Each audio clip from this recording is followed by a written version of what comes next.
Hey everyone, I'm Goat the GM, and welcome back to the Ret-Con-Artists. We want to wish everybody a happy new year, and we hope that you had a wonderful holiday. We know that the couple weeks that we had off was wonderful, and we spent it with family and great people. Now that we're in a new year, however, we really want to hit the ground running, and we have a lot of big things planned. While this is the finale of Gold, Gods, and Goblins, it's not the finale for the Ret-Con-Artists Melindrock Tim, Bjorn Saxisson, or Tarvok Ironflask. They're going to continue their adventures right after this one. We also have a lot of plans for the future, so please make sure that you tell your friends about us. It's really the only way that we advertise other than Twitter. And we really want to be able to share our creations with as many people as possible. Once again, we want to thank the Survival Theory stream team for allowing us to use their Discord space and for all their kind words thus far. You can catch us all on Twitch at twitch.tv/goatgm for now.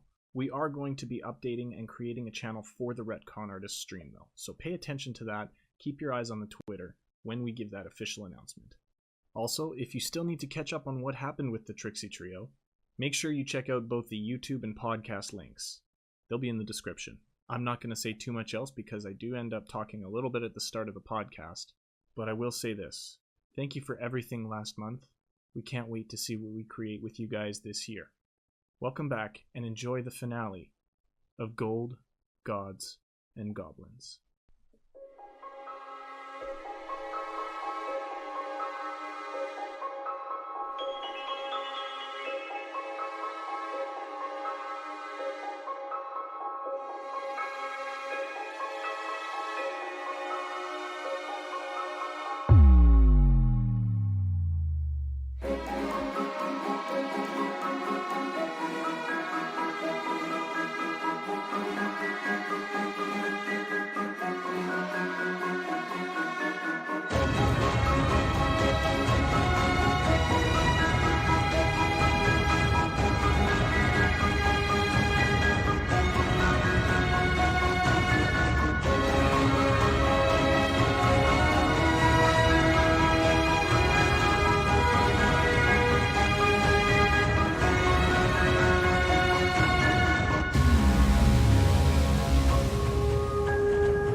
I don't know where we were at in the music, but we're going to start. Hello, everybody. I am Goat the GM, and welcome back to the Ret-Con-Artists. Say hi, everyone. Hi, everyone. Hello. I'm doing the flicking through the faces as fast as I can. There we go. Okay. Welcome back from the holiday break, you guys. Thank you for sticking with us. I hope everybody's caught up, and we're going to jump right into a recap. First of all, Happy New Year from all of us. I hope you had wonderful holidays of food and drink and family. And apparently we just got our 2-month subscription from Max Anthem. Thank you so much, buddy. Hey, no problem. Sweet. All right, so let's do a recap of what's happened so far with the Trixie Trio, the Ret-Con-Artists, Melindrock Tim, Bjorn Saxisson, and Tarvok Ironflask. So, total rewind. Everyone met at a strange building in the middle of Baldur's Gate. They got gassed, basically GHB'd, and something happened where they were being transported by something very large in this weird building. They ended up in a mountain base for the maintenance department, which they later found out is a sort of mercenary group that actually works more for honor and glory and helping mankind rather than pillaging, raping, and looting. They were tasked with going to a town called Escona, and it is nestled somewhere in the mountains that we don't really know which mountain range. They met Cromwell, who is the priest of Escona. He gave them task to kill a god.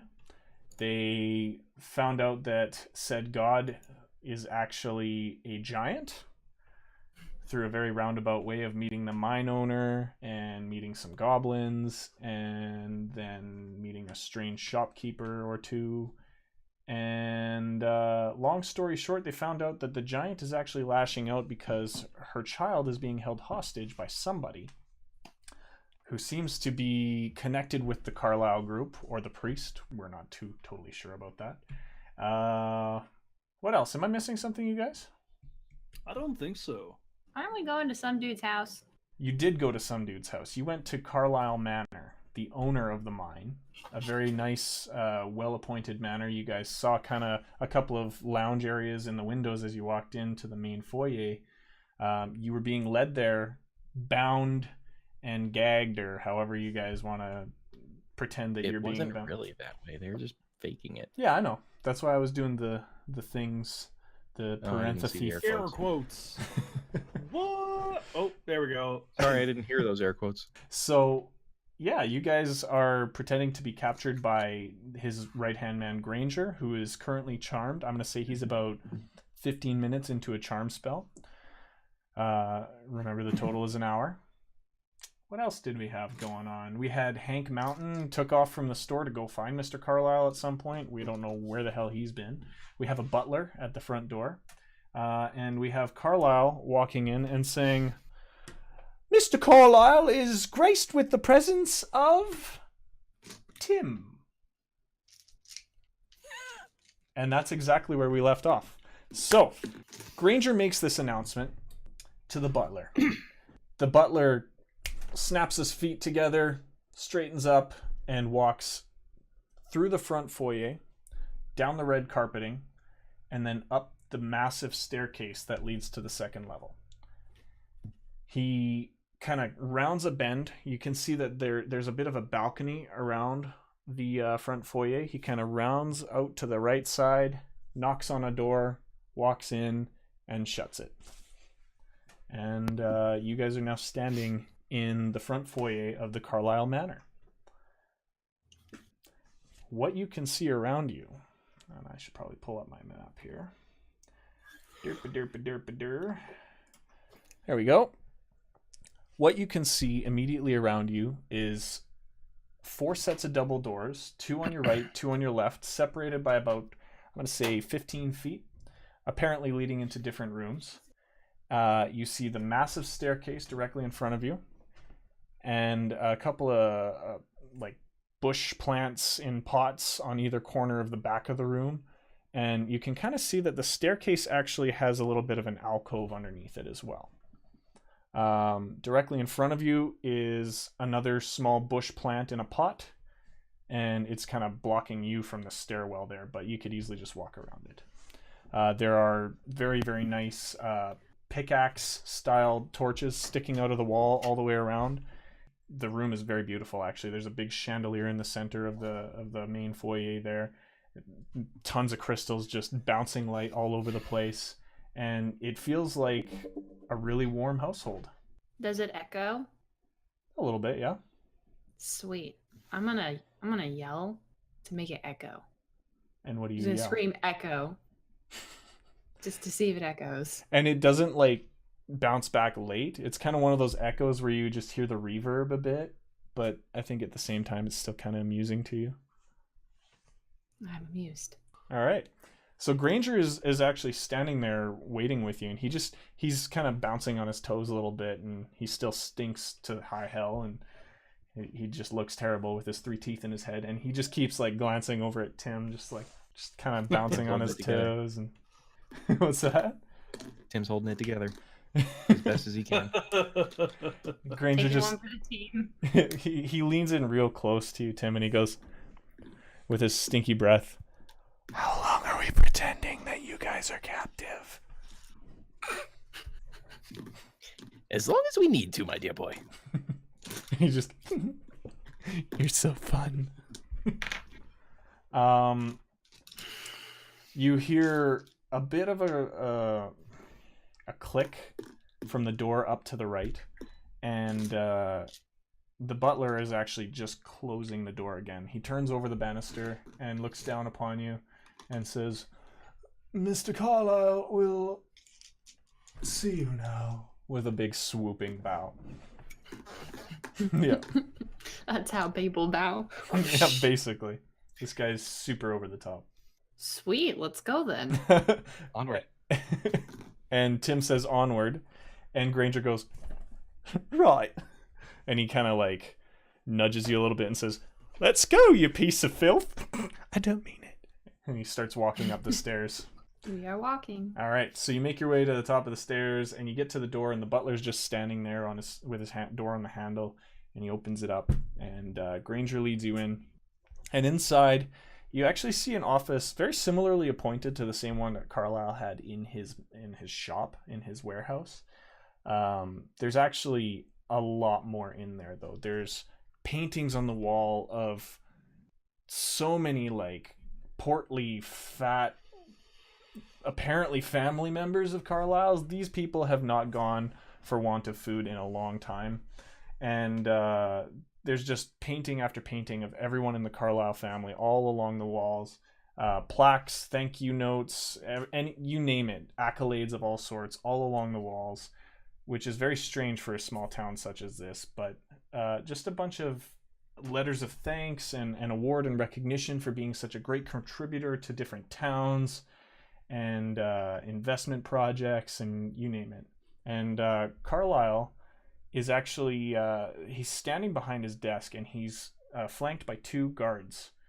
He sees you guys and he says, "Well, Granger, I didn't think he would single-handedly snatch these three up, but well done." Granger just kind of, "Yeah, you're welcome, sir."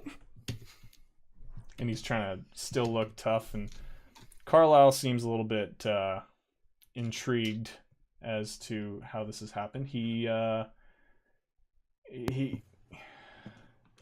Sorry, it's weird talking with two characters at each other. You're having a conversation. Basically. Continue. He seems very intrigued, but he says, "So, you folks really thought you would beat us?" And he kind of looks at all three of you, especially Bjorn, the biggest one of the group, and says, "I bet you can't even fight." Oh my god. Well, now, Mr. Carlyle, it appears you have us beaten. What exactly is it that you plan to do with all that gold that you've been laundering? Laundering? I don't need to launder anything. I'm a wealthy mine owner. Nobody bats an eye at me. What would you do with gold?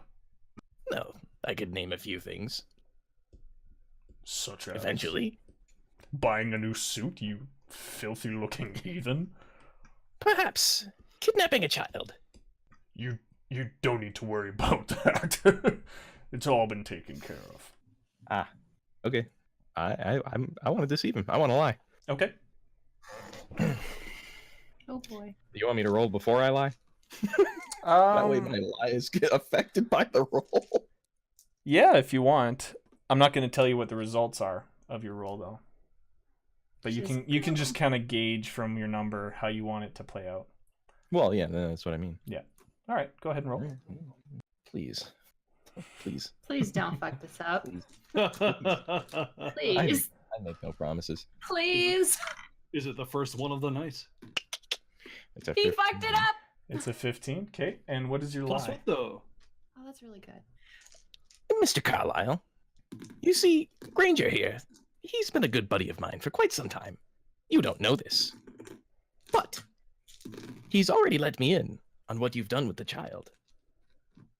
So if you would decide to hand the child over, we'll make your punishment less harsh. Carlisle just kind of chuckles. He doesn't believe you, clearly. He chuckles. He looks over at Carlisle, or at Granger, sorry. Carlisle looks at Carlisle. No, I'm just kidding. He looks over at Granger, and he just kind of starts laughing at Granger, and Granger kind of goes, "I don't know who to side with." And Carlisle's laughter immediately stops when he says that, and he says, Is he telling the truth? And Granger turns to you and says, I don't actually know what he's done with the child. I just fetched it. Okay. And So are we gonna Carlisle's hit some people now? Carlisle's just standing there, like, completely dumbfounded at what's going on. You do know, Granger. You told us, remember? And he kind of like just nudges his shoulder gently. And Granger, he's like, Mr. Tim, yeah, I did, but I don't know what he's done with them after, I think. And he's trying to play along with your lie, but he has no clue, clearly, what's happened with this child, and that's really... He wants to tell you the truth, but he wants to lie to Carlisle at the same time, and he's really conflicted right now. Now, Granger, don't you remember what happened when we were children? That time I saved you from the river? I want to remember, Tim. I'm sorry, I can't. I'm really confused right now. Oh boy, we're breaking him. And you can just like sense the steam coming out of his stinky ears. And Carlisle says, I've had enough of this. And he kind of turns to his 2 guards and says, guards, take all 4 of them. Bring them downstairs. And the 2 guards... Are you going to let them harm me? Granger turns back towards Carlisle and the guards and he says, fuck, no, I'm not. And he readies his big poleaxe. And the 2 guards behind the desk next to Carlisle also do the same. Roll for initiative. Tim's gonna. We're getting right into it. Tim's gonna turn and he's gonna whisper to his compadres here. Whatever you do, don't hit him.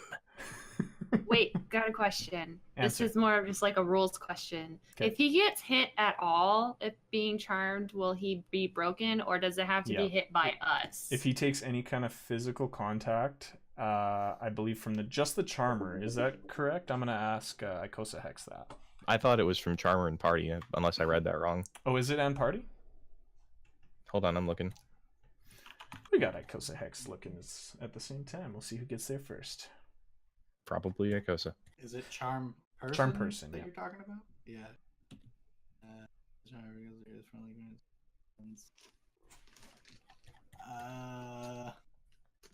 Read faster. I think that I think that it's just Charles. That's still. Can I tag in? Yeah, you can. Until you or your companions do anything harmful. There it is. Okay, Okay, so there it it is. is All right. us. We can't touch Thank you, guys. Okay, got you. Thanks, brah. Thank you. I know Max had it on the tip of his tongue that whole time. He's like, ah! Hey. All right. That's a 20. 15. 20 and 15. 5. Apparently, I'm still a little drunk. All right. When is he not drunk? It's true. it's just how I operate. Granger's gonna roll a 12. I'm gonna name him Guard 1, Guard 2. Guard 1 is on your left, Guard 2 is on your right. Guard 1 rolls a 6. And Guard 2 also rolls a 6. I could have just rolled for both of them. And Carlisle rolls a 7. Alright, so who had 20? Me. Team. And then Bjorn, I think? Yeah, with the 15. Yeah. And then Granger. And then Carlisle. Guard 1, Guard 2, and Tarbok. My legs are so small, I can only move so fast. All right. So, first up is Tim. You have a guard on either side of the desk. You've got Granger to your left, and you've got the rest of your party on your right. You're in a room. It's about, I'd say, 20 feet by 25 feet, rectangular. 25 feet to your left and right, and sorry, not on left and right. You're standing right in the center of 25 feet. And then front to back, you've got about another 15 feet to the back wall. All right. Well, gonna firebolt that dingus on the right. Please don't get a 1. Well, my face will find out. There you go. Oh, okay. Now I need to scroll up because I was looking to see what die would have been in damage. Even though I should know that. I think it's D10 for firebolt. It is. It is. Just checking on my... Okay, here we go. That is a 12. 12 to hit? Yeah. That does not hit. Dang it. You're really close to these guys. That's a terrible fireball, Tim. You need to practice those. It's better than his face, I'll tell you that much. That's true.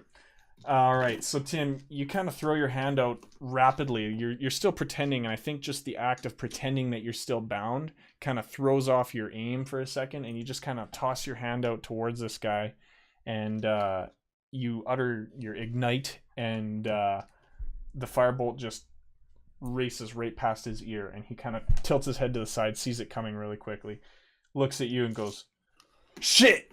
They're not bound!" And yeah, he readies. I believe I still have a. You still have a small movement, action. and Go ahead and take a few steps back. All right. So Let me take control. do you go back Orange through the wheel. door out to the back, or are you kind of scooting off to the side? What do you want to do? No, just kind of like falling back behind everybody a little bit. Okay, so you go back about 5 feet. Yeah. Cool. All right. Next up is Bjorn. But Bjorn's gonna start out with an awesome hammer strike that I rolled an 18. Plus whatever. Plus 6. Yeah, no, that definitely hits. Yay, I'm gonna hit the nearest one that I can. Okay, I would say that that's probably the same one that just dodged the firebolt. I'm gonna hit his kneecaps. Okay. Good choice. Good choice. Do that to all of them. Okay, for Leg for meta. 8. For 8 damage. All right. Damn it. How much kneecap damage can you take, sir? He can take some. He takes your hammer right to the leg, and you hear a big crunch and as he kind of staggers back a step. He kind of drops his poleaxe a little bit and scrunches his face up, looking up at you, and he straightens up a little bit more, and he's looking pretty pissed off. Can I say I don't want to kill you, but I will if I have to? Yes, you can. Sweet, I say that. Okay. Go ahead and roll intimidation with that then, actually. Okay, I'm getting some good rolls. I got a 19. Ooh. But I have no charisma, so I'm just 19ing it up. Yeah, I'm gonna say that definitely succeeds because he just got smoked in the kneecap. He definitely blanches a little bit at your threat, and it is now Granger's turn. He looks over to Granger and he goes, "The hell is going on?" And Granger just kind of shrugs, grabs his poleaxe, and goes to stab the other guy on the left-hand side. I don't know, man. He's when in Rome. We're on a time crunch here, okay? Yeah, We're 15 minutes in. Oh, fuck. All right. And he rolls a 13. That is not going to hit. The other guy is clearly alert, and Granger's poleaxe kind of grazes him in the chainmail, and he just twists a little bit, catches the poleaxe a bit in his hand, and he's holding on to the end of it right now. And Granger's like, "Well, shit." He can't retreat. He's actually currently being held by this guy. Next up is Carlisle. Carlisle sits down in his chair at his desk, quite oddly calmly. Oh no. And he simply just says, "Well, I've had about enough of this." And he slams his hand down on the right side of his desk, and you hear a click, and his chair drops through the floor. And he is no longer there with you guys. Can we go down this trap door? Is it like an actual door just in the floor? No, his chair went, and the door that whatever released covered over again. Dang it! I was gonna tell the dwarf to go follow him. But you guys, how about you guys just all roll me a quick perception check?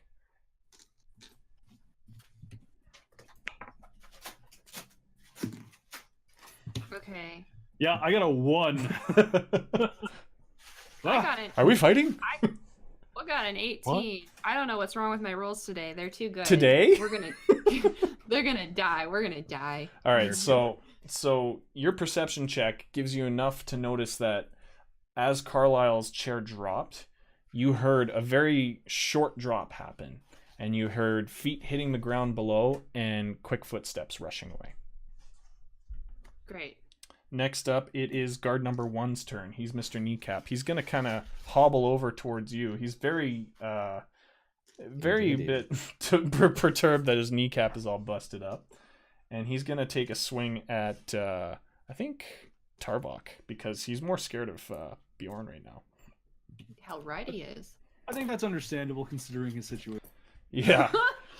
So he's gonna roll against yours. That is a 15. He hits. He hits. All right. And there it is. And he hits you for 8 damage. Oh. So his pole axe comes in, and he just kind of like lunges on his good leg forward and shoves it forwards towards you, and I think he just kind of catches you in the bottom of your hip area, just kind of slicing you up a little bit on the side there. All Don't worry, right. I can heal that. I got you, bro. Yo, cunt.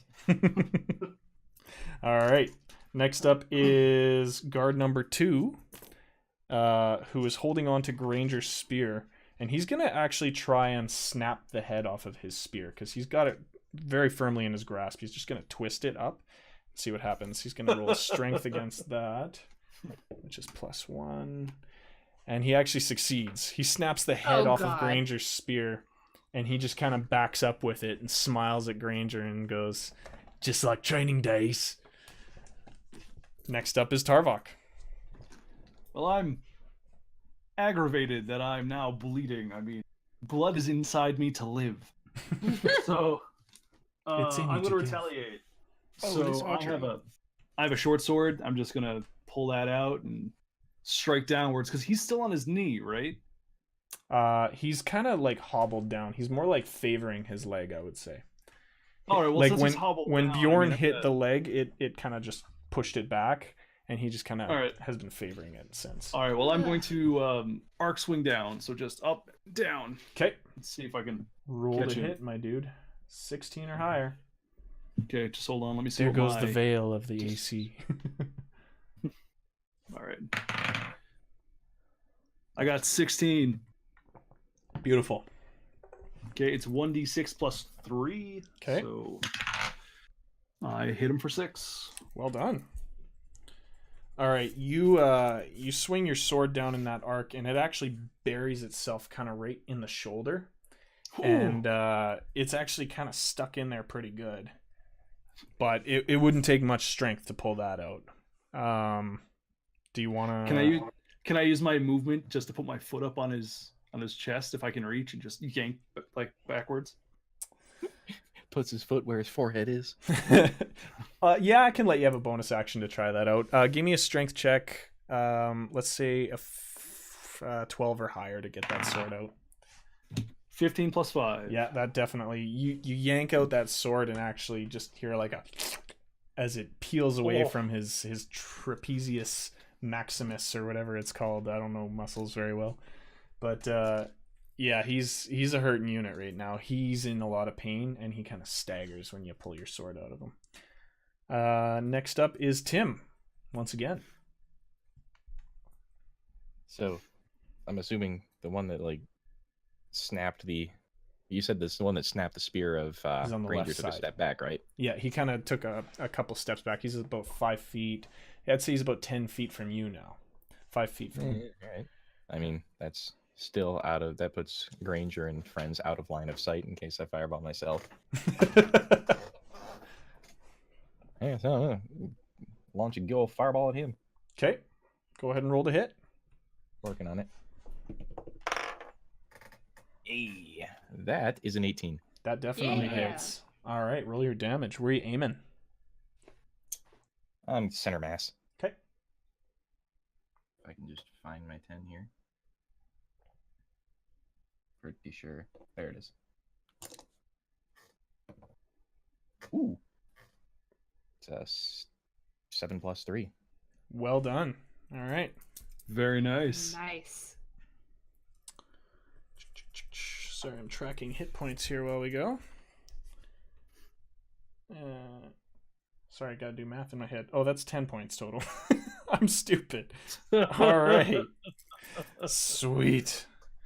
Quick math. So yeah, your fireball just hits him straight in the chest, and he just like steps one step back as he takes it right in the chest, and he's still smoldering a bit, and he's kind of patting out his armor. He's dropped the poleaxe head now on the ground, and he's just patting his armor, and he's still holding his spear, of course, or his poleaxe. And next up is Bjorn. Can I ask? I'm just gonna ask the two guards. I'm gonna ask them to go ahead and just stand down. Their master is already left, and we can't get him at the moment. There's no use in dying right now. Because if they want to die, I'm totally cool with killing them. All right. But I'm gonna give them a chance to surrender before I go and kill one of Okay. them. I'm gonna need you to roll a pretty good persuasion check for that, because these guys, you're in combat with them right now, clearly, Well, and they're yeah. pissed off. So Okay. 17? it's not quite gonna do it. Ugh, come on. I know. I'm sorry. Nice. It's not quite gonna do it. I did have 18 in mind when I asked you to roll, so it was close. That was close. And that's no Um, charisma, so. Yeah, that's pretty damn good. That's not bad. He does take a second to think about it. He doesn't like completely scoff at you or anything like that. He does take a second. He looks over at his partner. He says, "If we die, we don't get paid." And his partner says, "Yeah, but if we let them go, they'll kill him and we don't get paid." And they just kind of steel themselves again, and they're ready for another round of combat. And Granger is standing there with his broken spear in his turn, and he's just going to try and club the guy over the head with it at this point.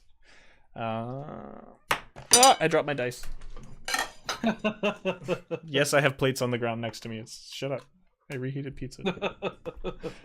Oh, God. I'm not even... I just want to... It's a 1. You can't see it from there. It's a 1. This guy is gonna die! So Granger goes rushing this guy with his broken poleaxe over his head, and as this guy's talking to his partner, he sees this happening, and he just kind of sidesteps, and Granger goes barreling past him and smashes out the upper window of this office that you guys are in, and you just hear a "I love you, Tim," and it's just a sickening crunch as he hits the ground below. It's like a good 20-foot drop. I think every 10 feet you do 1d6 damage. Is that correct, Max? Yeah. That's gross. Yeah, but it's up to a certain amount. Okay. But But I think 20 feet isn't the max amount yet. No. Okay.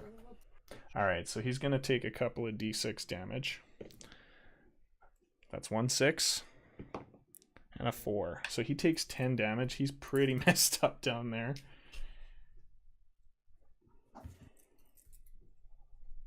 All right.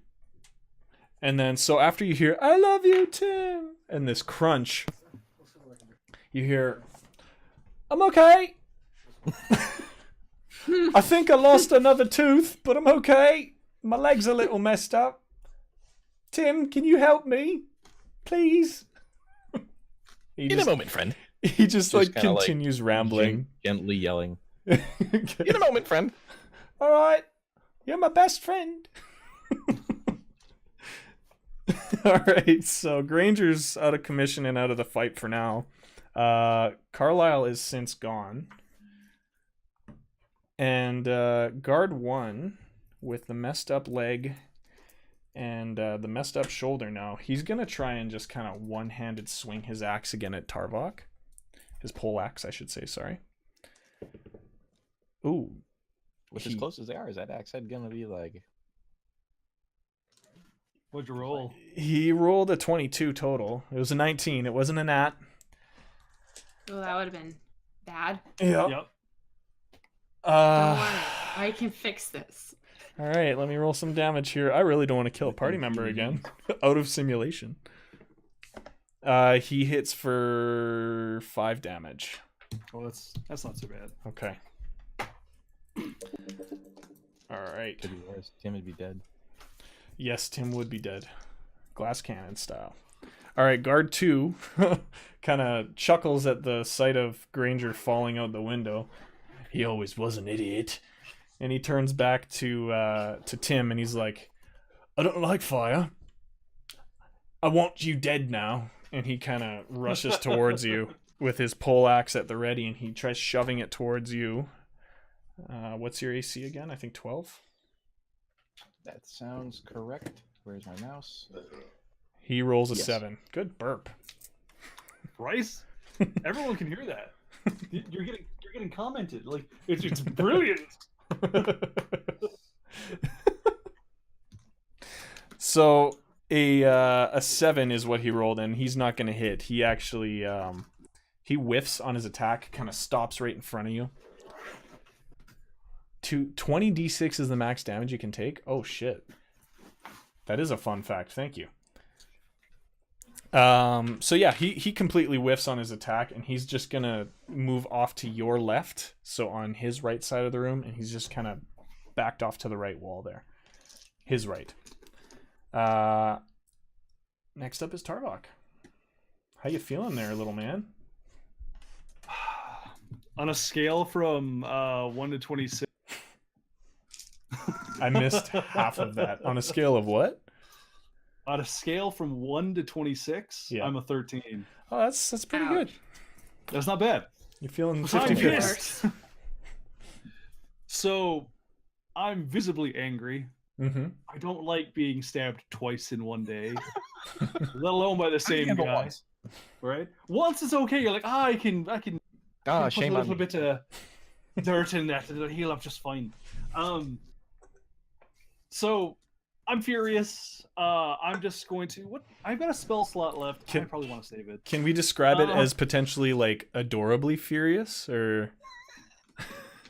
It's like a pissed off kitten. Well, I am fairly fuzzy. No, let's yeah, you know what? I'm kind of laughing it off, but I'm like red faced. So you know Okay. when you're like you see a toddler trying to take a dump. Beautiful. So Thank there you we for that. go. All right. There's Tarkov. There's Tarkov. Tarkov or Tarvok? Tarvok. I'm tired. It's been a long day. So anyway, I'm going to just. You're not wrong. True. I'm just gonna just kind of rush in a little bit and just kind of, again, just swing down as sharply as I can, just like a little hack on the other side of his on the other shoulder to Okay. try and kind of just loosen that head right off. All right. Okay then. How dare you stab me twice, you bugger! Okay. 17. You hit. Yeah. Roll for damage. That guy's totally smoked. 7. 7. All right. So you bury your sword again into his shoulder. It's not as bad this time. It actually slips right out. And he is looking quite bloodied right now. He's pretty fucked up. It's kind of like you said, his head seems to wobble. Not like it's down to the thread kind of thing, but like he seems like his muscles are not able to hold the weight of his head now from the fact that his 2 traps are completely severed. And he's just kind of shrugged a little bit and kind of stepping backwards. Yeah, he's pretty messed up. Tim, you are up again. Well, the one that doesn't like fire is about to weaken it.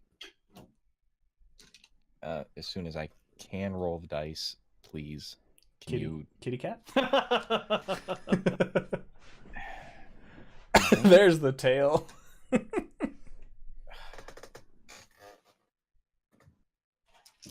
Best game of D&D. Nat 20. Nat 20. Oh, yeah. First one of the night. All right. I mean, I'll bring the camera down if you want. No, I'm gonna give you double damage for that. Go ahead and roll your damage. Yeah. That's a 9. Wait, plus 3. Okay. That's a 12? So, dang, that's 24. All right. So It's not So ignite, you it's don't like explosion. fire. yeah, why don't you describe how this motherfucker meets his demise right now, please? Because Well, he's Tim will he's take- about to die. Tim takes 2 very, very pompous steps forward. So you don't like fire, do you? Sticks his hand into his coat pocket, takes the other hand, reaches it to the guy's throat. Oh god. Ignite. Ooh. Oof.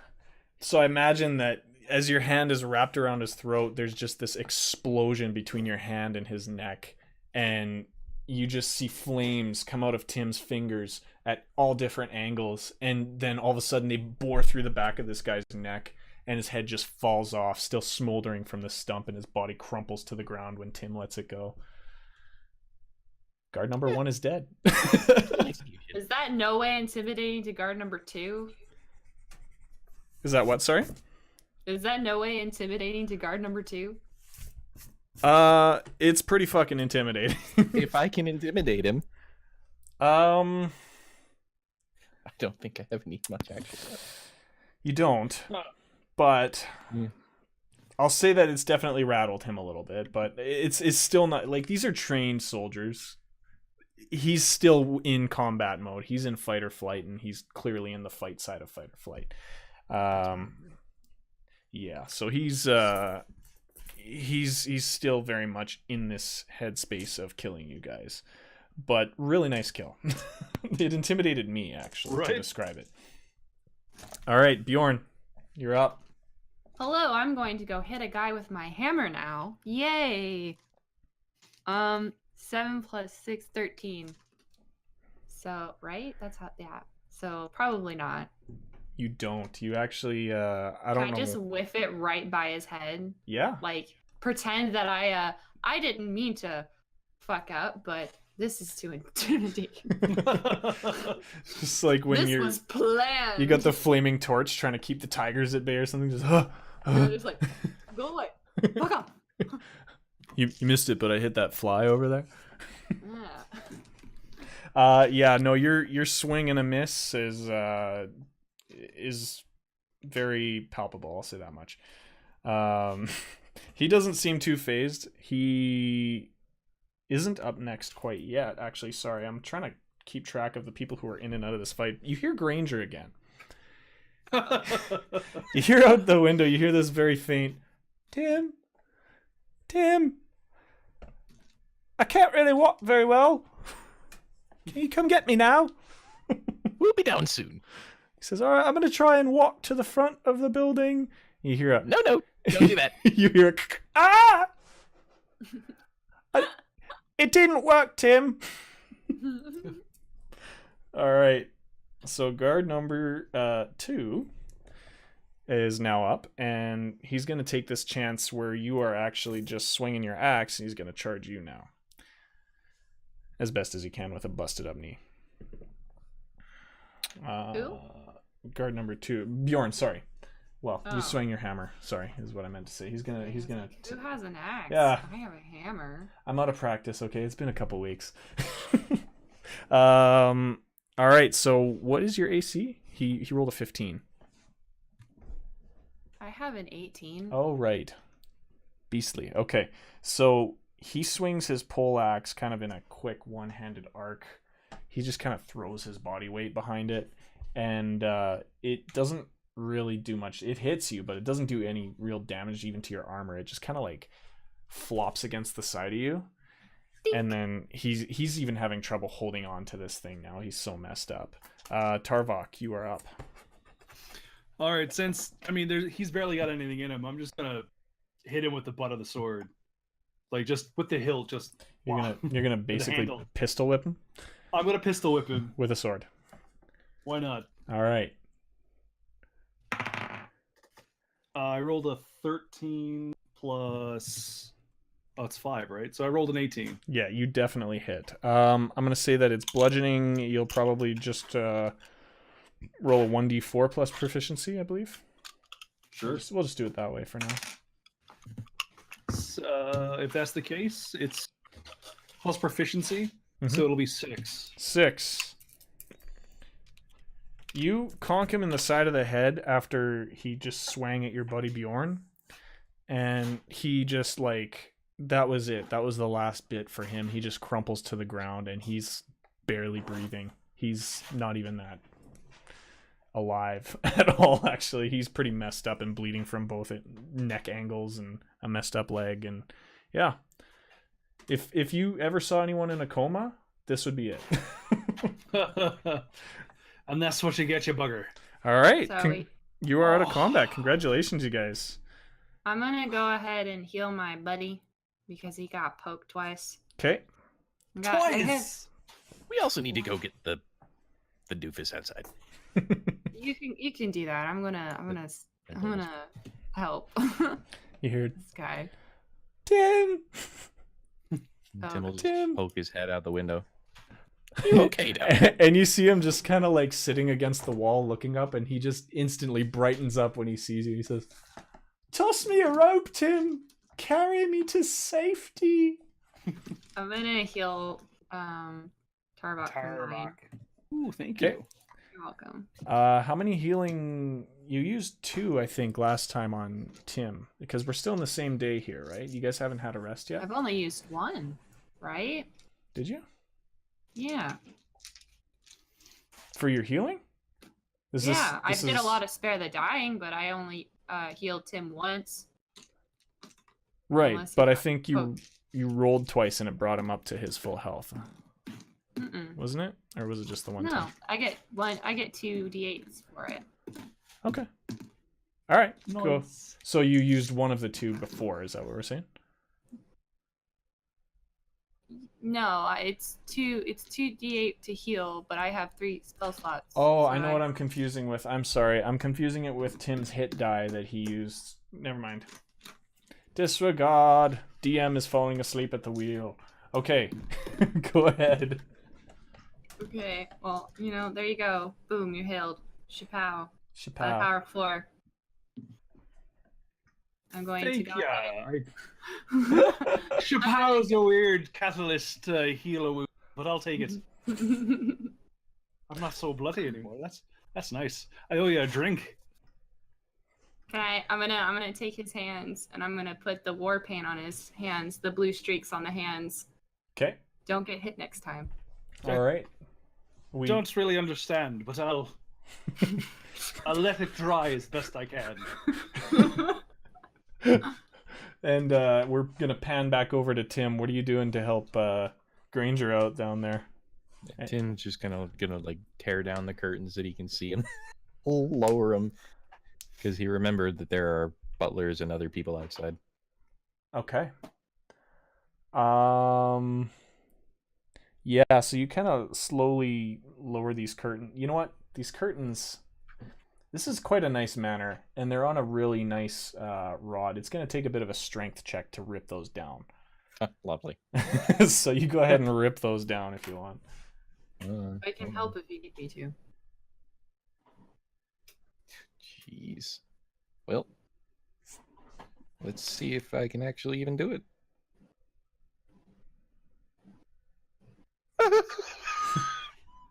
I'm assuming a 1 doesn't rip down any curtains. Just can't get them off. So that was a nat 1, hey? I guess that's the only way you could really get a 1 unless you have something bad going on with you. But all right. No, Negatives. actually, to the contrary, Tim, it is more than enough to pull those curtains down. You Oh, good. you assumed that because this is a very ornate curtain rod that it would take a lot of heft to bring it down, but whoever installed it, probably Carlisle himself, really didn't know how to use the nails or the screws properly. And as soon as you rip down on it, the curtain rod flies down and through the window and and fucking smokes Granger right on top of the face. Poor Granger. You caused damage to him. Good job. It was just too perfect of an opportunity to not do that, okay? And he takes 4 damage. And you just see this curtain rod twang off the top of his forehead. And he sits there for a second. Hit him. He sits there for a second. He looks at the curtain rod on the ground. He looks back up at you. Goes, "You motherfucker!" And just starts streaming expletives up at you. And he's now trying to get to his feet. It's fine. I'll snap. Mr. Broken Legs. I was gonna say, have fun with only 1 feet. All right. Okay. Can I check on the second guard? Is he like dying? Can I do spare the dying to keep him from dying? He's like in his last breaths. Yeah, you could try. Yeah, go ahead and. I mean, I just touch him. You don't have and to it roll for that, happens. hey? It's yeah, it's a cantrip. Yeah, I'll let it happen. I guess he's not quite dead. He was perfectly brought down to 0. So I'm gonna say that he's now stabilized. And he's definitely breathing again.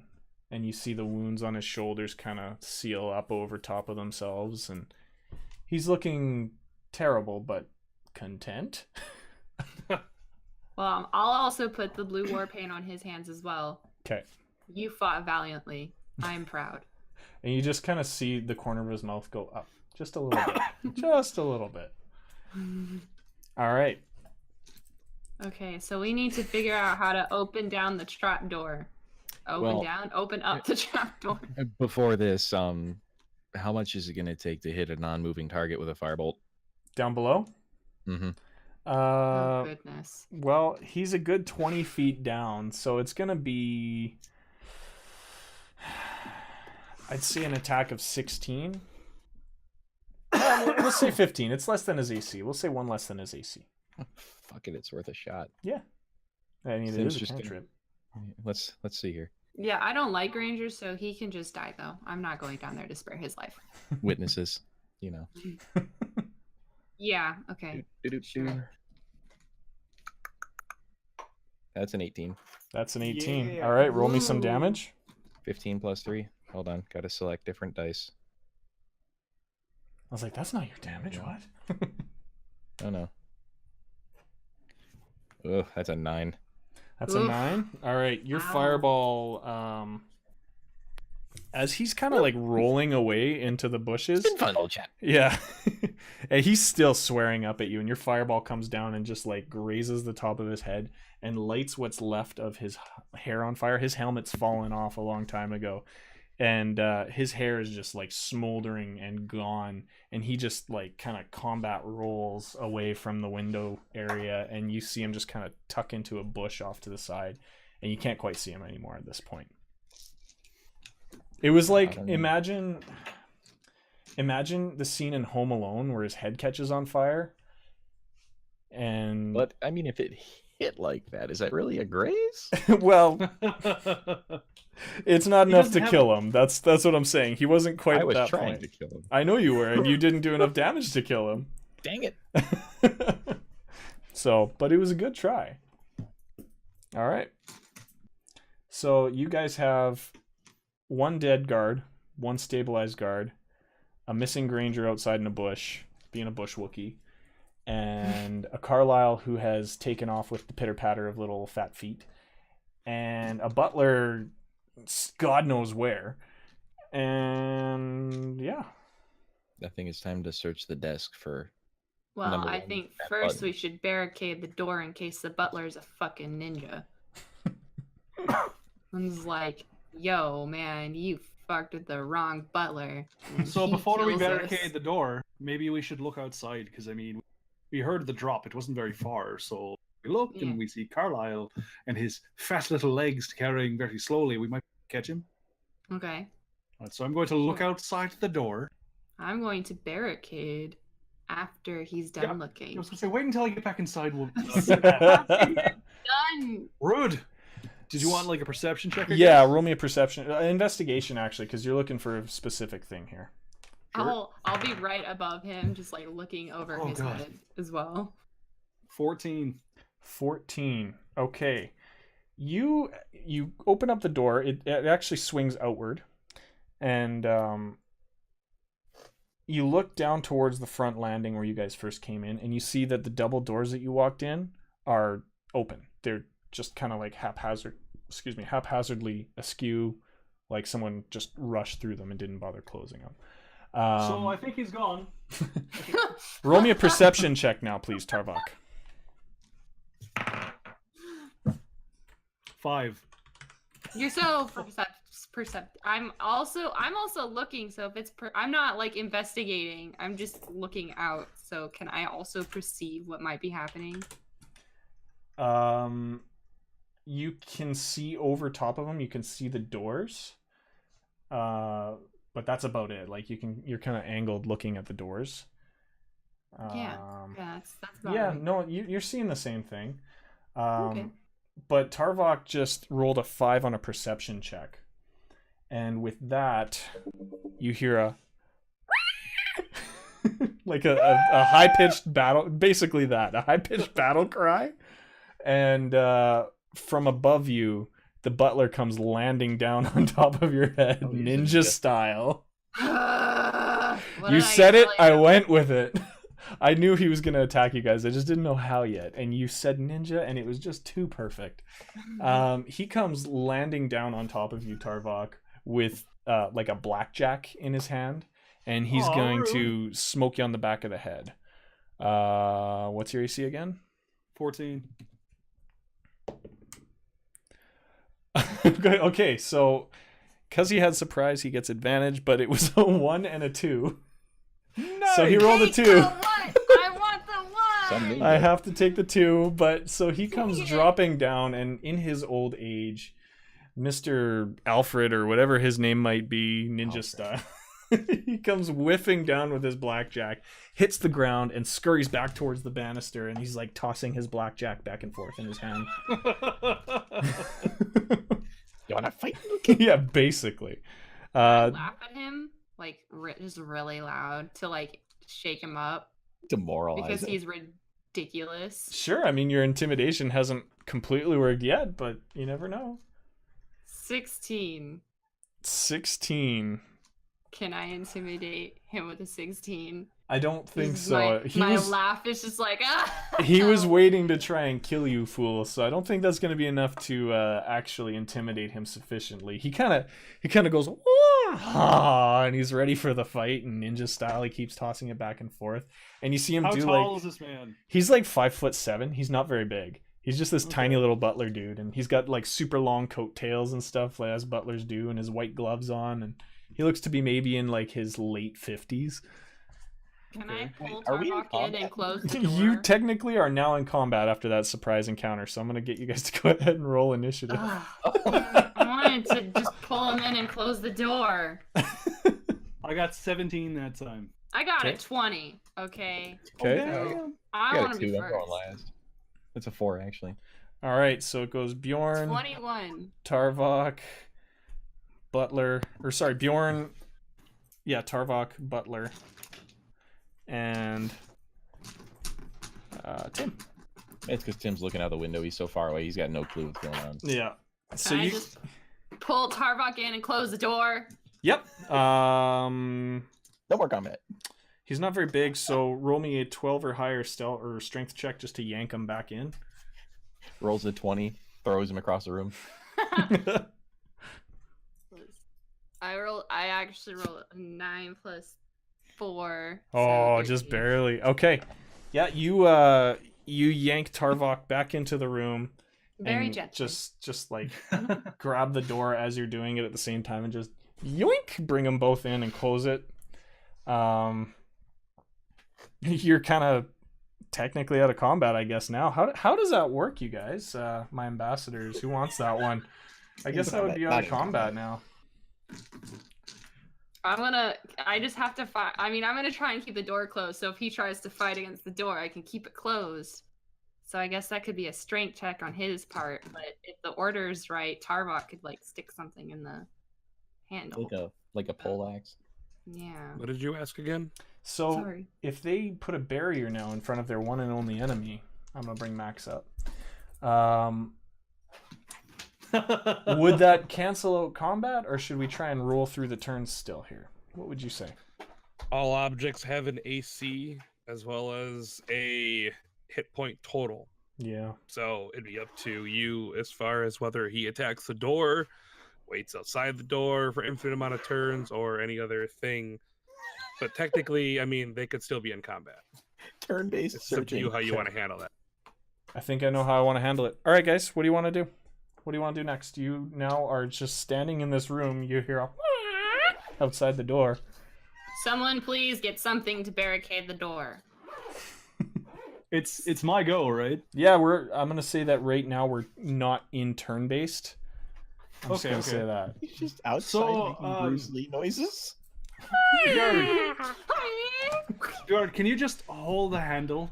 Just like grip it as tight as you can, and then when you feel him starting to pull on the door to open it, just open the door. Knock him off the banister. Look at you, you're huge. Legit. All right, I'll do it. All You right. don't have a lot of emotional responses to things we talk about, do you? It's legit. Oh, I can do that. Just hold the bloody door. All I'm not right. gonna say anything back. I'm just gonna hold the door. Hold the door. Hold the door. Hold door. Hold the door. He's a good lad, but I think he's a little slow, but that's okay. It's fine. All right.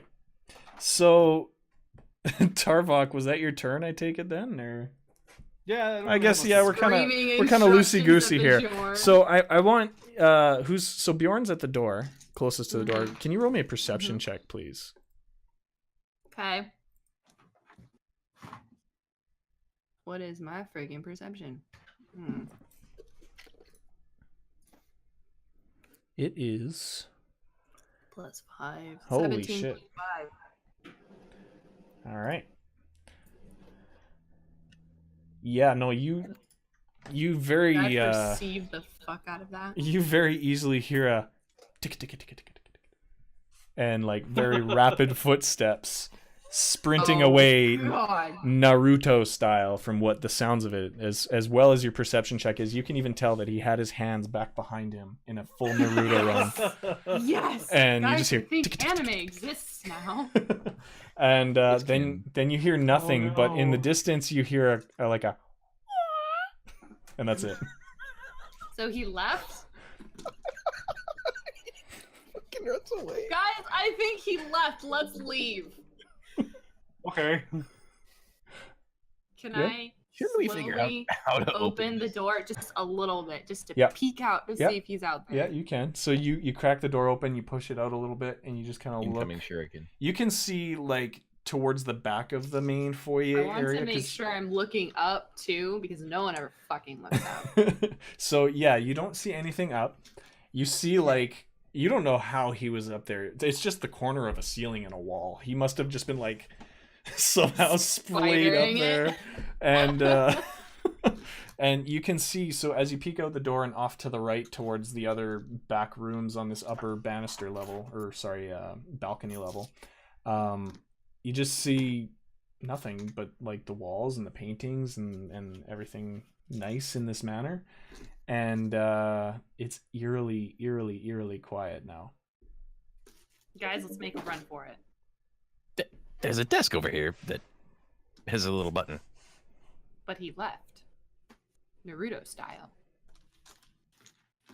And the one that we're after went down. I'm gonna close the door very slowly. Very disappointed. Don't worry, we'll give chase later. Probably in the same way, but you know. As a group Naruto running. Ha ha ha ha. Tick, tick, tick, tick, tick. This is going to devolve very quickly. So are you guys? So you're all filing out of this room now? I take it. No, we're going to be No, pressing we're gonna buttons on a table. investigate the desk. Okay, my bad. All right, so you investigate the desk, and I think Tim, you're the one who saw him clearest when he smacked the desk. So roll me a quick investigation check, please. Doesn't have to be anything crazy.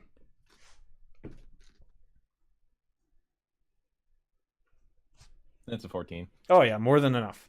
You walk up to the desk, and you look over the area where he smacked his hand down, and there's very clearly an indent in the desk with like a little brass plate, and it's raised again from what you had saw when he smacked it. It definitely pushed down even deeper, but it is back almost flush with the top of the desk. And Tim's gonna push the button. Sweet. Don't push the button, Tim. No, I'm just kidding. All right, Tim, you push that button, and you hear a shkunk as the floor beside you opens up, and the chair comes flipping back up into the room. Who's first? You can go first. I can sit on someone's lap and we can go down in doubles. You two can come down at the same time. I'll go first. All right, Tim, you... Tim will just sit in the desk and... Beauty. And you very quickly are thrown downwards into what looks to be a pool table coming up very, very fast. I need you to roll me a dex save to try and land well. Ooh. No regrets putting point in that. That's an 18. Ooh. All right. You, the chair kind of falls forwards and down through the floor, and you just relax your body as best as you can and your legs, and you bend your knees slightly, and you land very deftly on top of a nice red velvet pool table. It's, in fact, still racked perfectly. You don't disturb anything. And you're actually standing in one of those rooms that you had saw when you walked up to the manor. There's, remember, a room on either side, the pool table on the right, and then the lounge on the left. So you're actually standing on the pool table in one of the lounge rooms there. Tim's gonna look back up before the hatch closes. Mind the drop. Okay. All right, I'm And gonna get out of the sit way. I'm gonna sit in the chair, and then I'm just gonna look at Tarbok. All right, let's go. So I sit down, I wiggle a little bit because we're friends now, and I So I'm gonna Whoa, put Talking one. about the first thing that comes up. I'm gonna put one hand around him so that way I don't know how long this drop is, but It's I like want a to brace him seatbelt. against my body, and ever so lovingly, and then I'm gonna smack the button as hard as I can. Seatbelts, everyone. Please keep Awesome. all the hands laying in the vehicle at all times. this is the best day ever. Permanezca sentados y nos manos, brazos. Gotta say it in Spanish, too. No. All right. See, All right. So you smack that button as hard as you can, and you kind of leave a few cracks in this very nicely polished desk. And the chair just drops out from underneath you guys with the added weight of Tarvok and a fully grown 6'6" man, more than fully grown 6'6" man. This chair drops and just kind of like cracks off on one side as you guys are falling through. I'm gonna need you guys to roll your dex saves to. So are you still kind of holding them to your torso then as you're dropping? I take it, seatbelt style. All right, you're gonna have to roll a fucking damn good dex save to not fall on your ass here. That did not drop Tarbok. I got a 20. I got a 22. Okay, well you're currently seatbelted to a cleric, so there's not much you can do. But I'll let you, with that 22, I'll let you assist in her roll and give her advantage. So what was the first one? Mine was 16. Okay, so I'm going to first need one. you to roll again. Oh my goodness. 17. All right, so not quite what I was hoping for. Again, I was waiting for that 18. But because Tarvok was so perfectly positioned, you did not expect to go down that fast. And your foot lands on the cue ball a little bit, and you kind of do the splits in a bit of a comical way. And Tarvok just kind of hits the ground in front of you, or hits the pool table in front of you as you're holding him, and you're basically almost ballerina splits on top of this pool table. But you don't take any damage. You're just kind of a little bit sore. Are you Well, okay? I'm fine. You look like the one who split a little. All right. Dorn's going to give just the briefest of chuckles. Oh. All right. All right, come on. I'll help you up. All right. So All right. You guys are all in the billiards room. can I take quite the cue done. ball? You can take the cue ball. Cool. I'm gonna take the cue Our ball. fucking Well, klepto cleric here. Yeah, no, we're fine. Steely McSteely hands that taking more. You- But we're good. Oh goodness, you cut out a little bit there, but I think I know what you were saying. All right, so you guys are in. Basically, it's almost the exact same layout as the office above you, but there's a pool table in there. There's a couple of standalone bars on either end of the room, and just a few odds and ends. It's a nice little gaming room. There's a window behind you, and you're facing the door that heads back into the main foyer. Which way do you guys want to take this? I think we should just make our way to the main foyer. We heard little We steps. need to. Yeah, we need to leave. Okay. Yeah. All right, so you guys make your way out into the foyer. How are I you? want to be prepared for sneak attacks. Okay, so I'm going to be on conscious guard for this Naruto ninja butler guy. all right, so you're on high alert. You're gonna slowly walk I'm out the there. Give me another perception check as you walk out, please.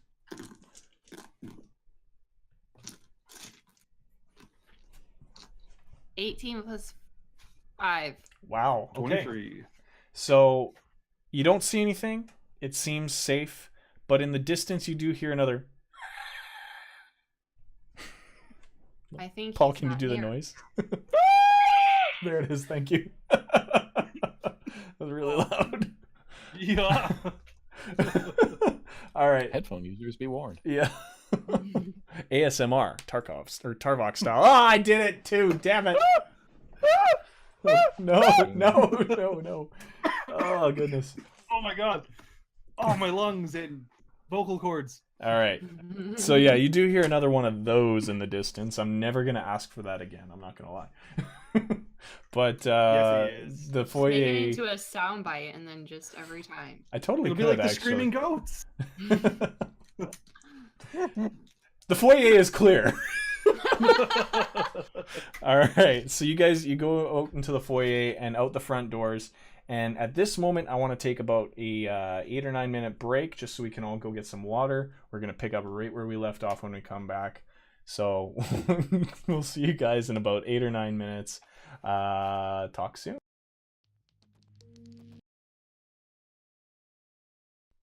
Hey guys, Goat the GM again.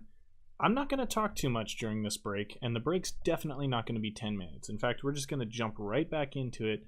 I just want to remind you guys, find us on Twitter for any news and updates at Ret-Con-Artists TV.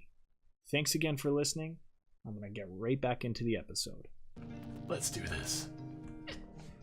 Ep.3, 2, 1. Let's do this. Hiccup.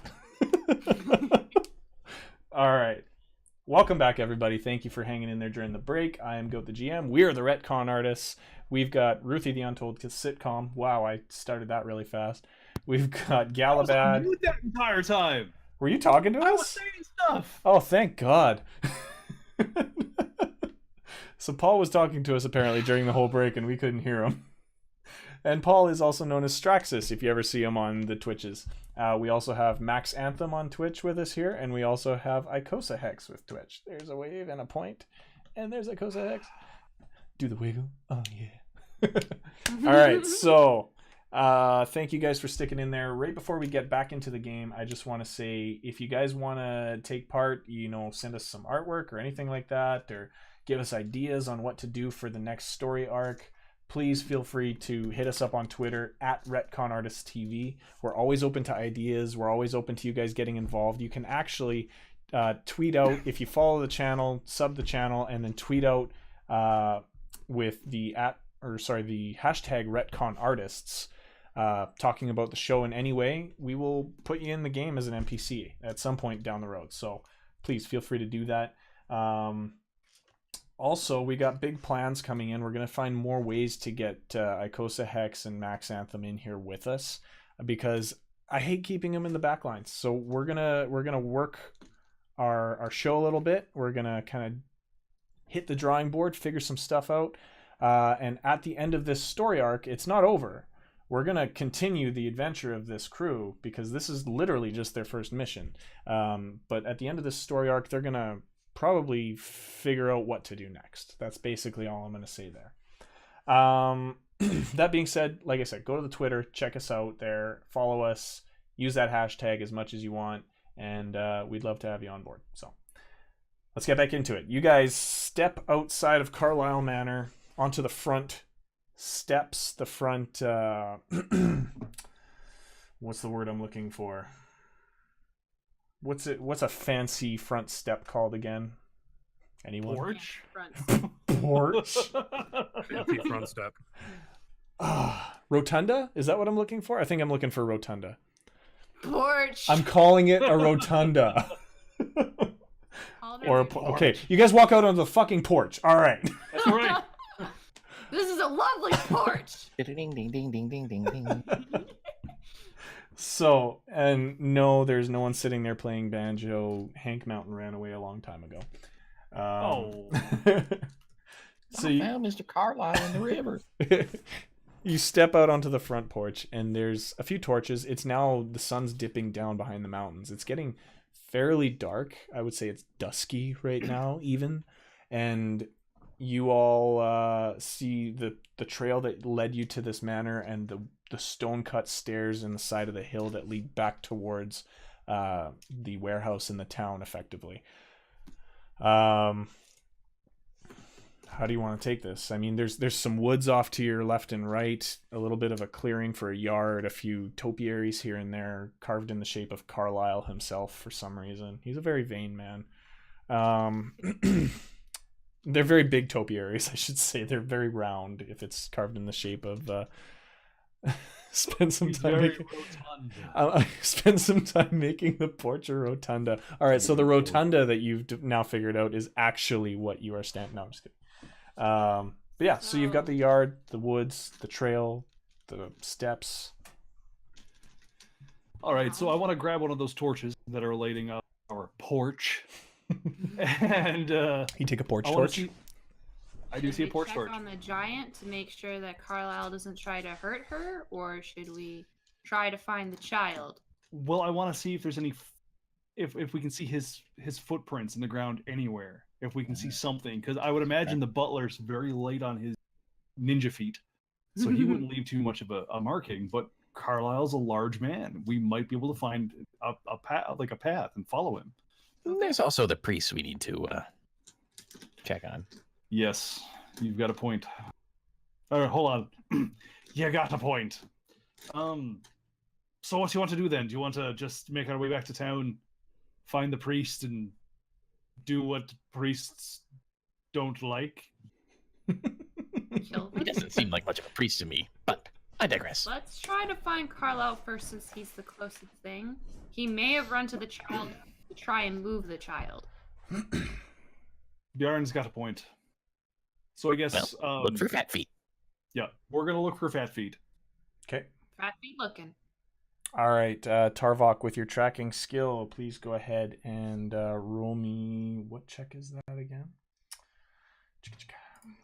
I believe that would be a nature check. We'll call it.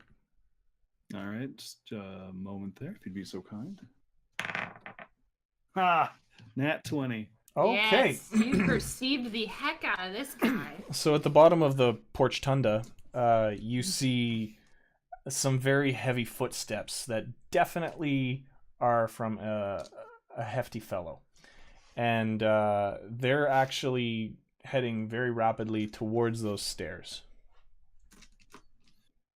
Well, I guess we're going to be going to the stairs then. Okay. Come on.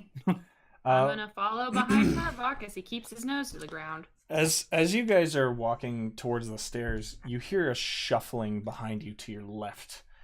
And as you turn around to see what the hell is making the noise, you see the shambling, walking hunk of meat that is now sizzled, called Granger. He's leaning on both his broken pole axe and a curtain rod. And the curtain is actually like draped around his leg and tied off. So he's like swinging his leg forward with it as he's walking, using these things as crutches. And he looks at Tim and he's like, "I'm not done with you, mate." You've got Guys. one chance. I want to stand in front of Tim and what's his butt and tell him to leave. No. Just leave it alone. I'll back down then. I'll not use my man. All right. I'm gonna intimidate this scrawny little smelly guy. He's like twice the Do size it. of you, but yeah, go ahead. Do it. Okay, well, smelly regardless. Tooth missing hillbilly. All right. You've got one chance to point us in the direction of your boss. Or else, I would make your head disappear. Call it a magic trick. Woo! Oh, Ooh, that's sassy. All right, roll me an intimidation check. He's very pissed off, so roll me an intimidation check with that. Simmer down. That's a 19 with a +5. Well, Beautiful. No, the God. +5 is the 19. You Oh, okay. you see him just kind of deflate a little bit, and I'll make Tim's hand kind of start to glow like he's, you know. Yeah. He says, "I don't know what kind of magic you have." The kind that makes your head disappear. Yeah, and I'm inclined to believe you there, but I don't know where Carlisle went. I will say, attached to the mine are some catacombs where he likes to keep his gold. That's all I can offer. Have you been to those catacombs? Do you know what's inside of it? It's where I would take the gold from the giant and store it away from Mr. Carlisle. Would he stick a child there? I don't know. Hmm. Last I knew, the child was stolen by Dennis and Maynard. They didn't even keep it in their basement, but I think that's what caused the damage, if you know what I mean. They helped Mr. Carlisle, and yeah, The village I folk. dropped the child off there, and then I don't know where it's been since. All right. All I That's know some is pretty good information. So I'll tell you what.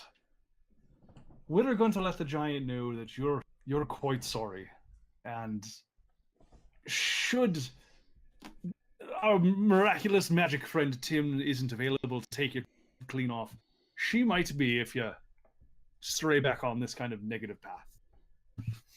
right. Just do me one favor, please. If you So? will.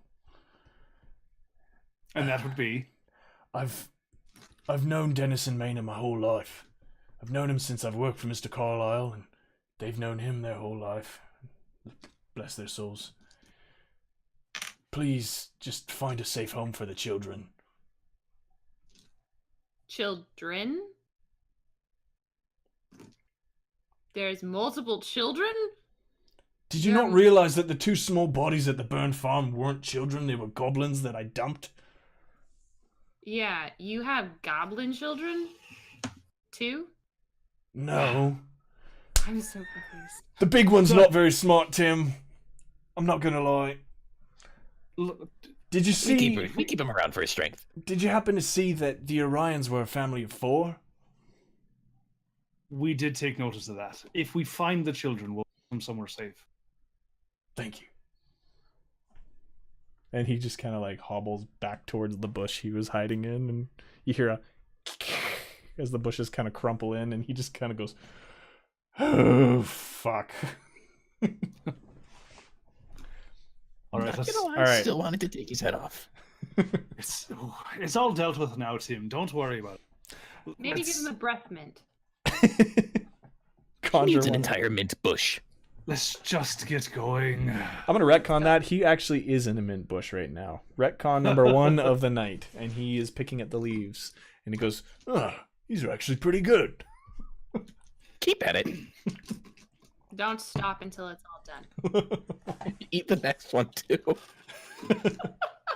He's going to have a very minty poo. Mint is like spices. It's an old dwarven saying. It's the only food Oh, you here we taste go. twice. Is this like the bees? See, Well, yes, but it's a little bit more on the nose. I mean, spicy Well, you got two mouths technically, and one of them out. Oh, you keep cutting out, Paul. Nuts. All right. So, what is the old dwarven phrase? Just so we know. Spicy food and mint are the only two foods that you will taste twice. All right. There you go. Beautiful. Gross. Delicious. All right. So, Granger is. I was trying to make a pun there, but it didn't work too well. Granger is munching on his manger. No. Anyways, mint muncher. he's kind of in a makeshift manger, I guess, of mint. And yeah, so I guess you notice that these footsteps are going towards the stairs, and you've learned a little bit more. I'm gonna recap a little bit. I'm gonna rewind a little bit just to remind Bjorn of the memory that he might have of the picture frame on Carlisle's desk in the warehouse that had Dennis and Maina on either side of him, and Carlisle with his hand on the shoulders of two small children. Oh, I forgot about the kids. Oops. Okay, yeah, I'm caught up now. I was so focused on the child of just the big lady. The that biggest I was child. Just like, that I'm like, what are you even talking about? We are after one child. Yeah. All right.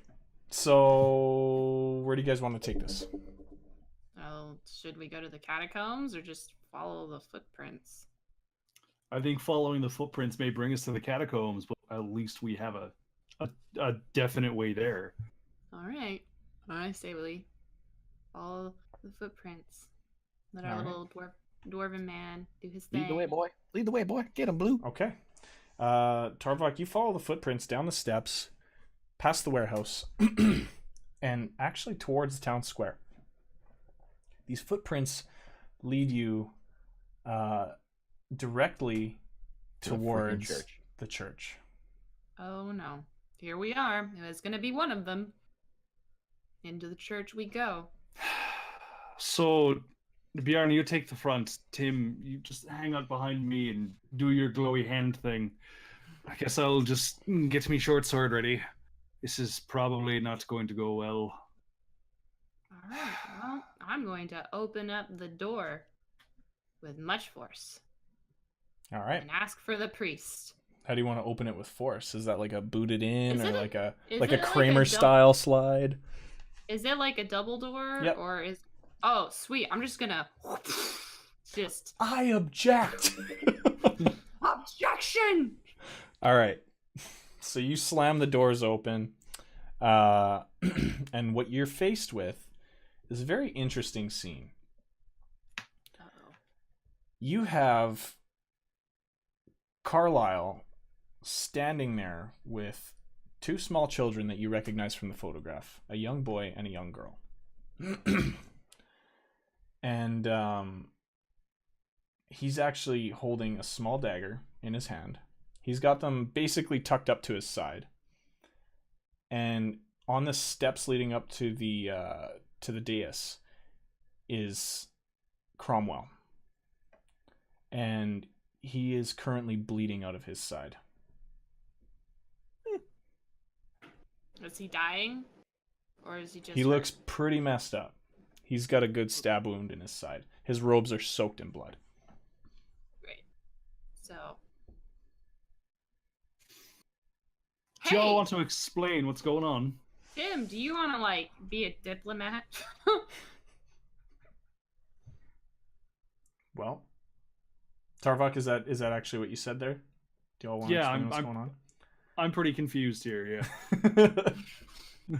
So Cromwell he didn't even really notice too much the door opening. He's so dazed. He just looks up at you and goes, please, the children. I've been trying to protect them. Good enough for us. Let's become murder hobos. Well, I have to be careful because, he's holding the children hostage right now. Oh, that's true. So unless you can precisely brain someone with an arrow.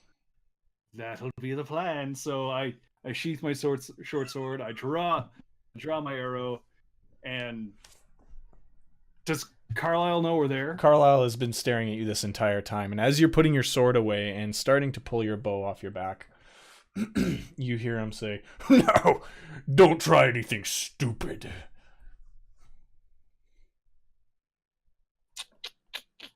Yeah, don't do anything stupid. Can I walk over to Cromwell so I can tend to his wounds? You take a couple of steps forward, and or you mean Cromwell or Carlisle? Sorry, I didn't catch what you said. Cromwell is the one bleeding out, right? Yes, Well, I wanna sorry. stop I I'm getting mixed up So on the I'm gonna- names. I should have named those something differently. So I'm gonna All right, so tell him. you're I'm gonna go over and I'm gonna say, I'm gonna walk to Cromwell and I'm going to tend to his okay. wounds. And Carlisle stops you in his tracks with a almost like a booming. He's angry. He's like, "I told you not to do anything stupid." Is healing a fallen comrade really stupid? He was supposed to keep these children away. Now I have to do the unthinkable if you guys do something stupid. So he will deserve whatever he gets. I still have one more spell slot. As you guys are kind of yelling back and forth at each other, you kind of hear some footsteps kind of shuffling in a little bit behind you. And you turn around and look. It's nothing, nobody's sneaking up on you or anything, but you start to see some of the townspeople, some of them even with their mining hats still clicked on, coming into the town Do we square. have our mining hats? You've never taken them off as far as I'm Oh my concerned. gosh, can I click mine back? Yes, absolutely. Morse code. So Hey guys! so you see the townspeople just kind of curiously all gathering up towards the church. They're keeping their distance, so they have no clue what the hell is going on. But there's, I'd say, a good 20-25 townspeople starting to just kind of mosey into the square and peek looking into the church here. And they see the young children, and you hear many people in the crowd just start murmuring and, "Oh, are those the Orion kids? Is that Alfie and Orla?" And you just hear all these mumbles in the crowd, and Carlisle goes, "God damn it! Listen, all of you. If you don't let me pass and leave, these children will die." And then you will be the next to die. Are you really going to kill children in front of everyone? If I go down, I'm going down swinging. I figure I'm pretty fucked at this point. So we'll cut you a deal. Those children have done nothing to you. So if you just let them go, send them back to the priest. Let our friend go heal his wounds. You can walk out of here. I'm taking the children with me. I'm not that stupid. That's not on the table. That's not what I said. And he goes, "Well then." And if you think I'm slow, I'm not. But Tim is much faster. Carlisle, he just kind of chuckles a little bit to himself, and he goes, "You're very terrible at diplomacy. I'll tell you that much.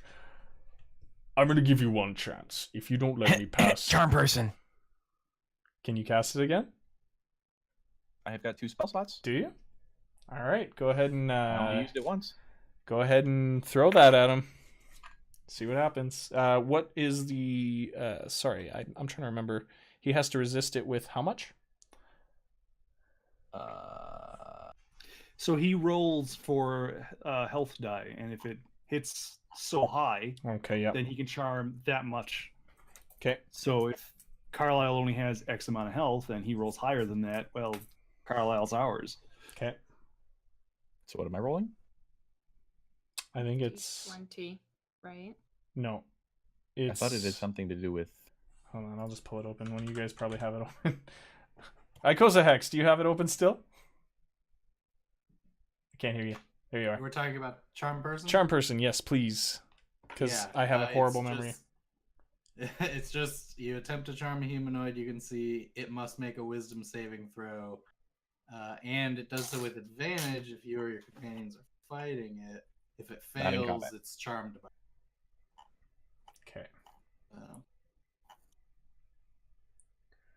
All right, and the wisdom saving throw Just put this on for a second.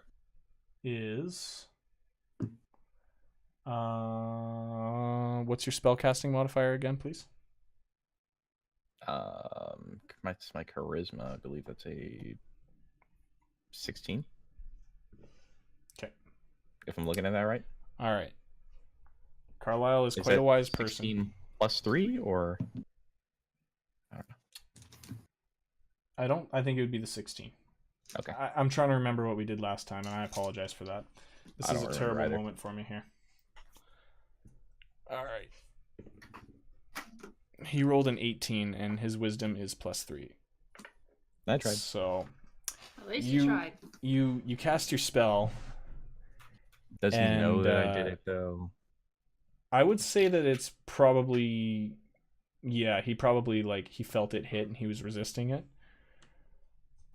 He's now thoroughly pissed off, and he says, as he's pressing the dagger actually close to the young girl's throat, he says, "Okay, you're trying stupid shit. You're gonna have to Deception. make me." I'm lying. What? I'm lying. I'm about to lie about that. I didn't Please So- don't get children killed. But Carlisle, he's not about to kill her quite yet. He says, "If you don't let me walk, I'm just gonna kill her, and then I'll put my knife to the next one and see what you say. So let me walk."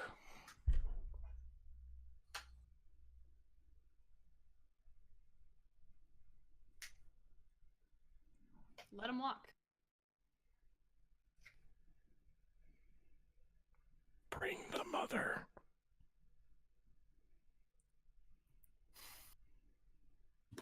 All right, look, Tarbok? I'll let you walk. I'm going to go and see if I can calm down the crowd for you. We don't want any bloodshed from children. Mm-hmm. Okay. All right. All right. So just give me a few moments, please. We don't want it. We Make don't it want this to quick. do it. It can My be done. gold will be loaded up soon, and I need to leave here. Of course. I'm going to go out, scream at them. Just give me. I still have that purple vial. If I activate it, would he come help? I don't know what you would have to try and do, but you can try. Bring in the cavalry. I don't know, man. Keep talking to him, Tarbok. All I right. think. So we're gonna cut to Tarvok here because you're about to split, from what I can assume, which is fine. So you said that you're gonna go out and calm the crowd. Carlisle's agreed to it. He says make it quick. What are you gonna do next, Tarvok?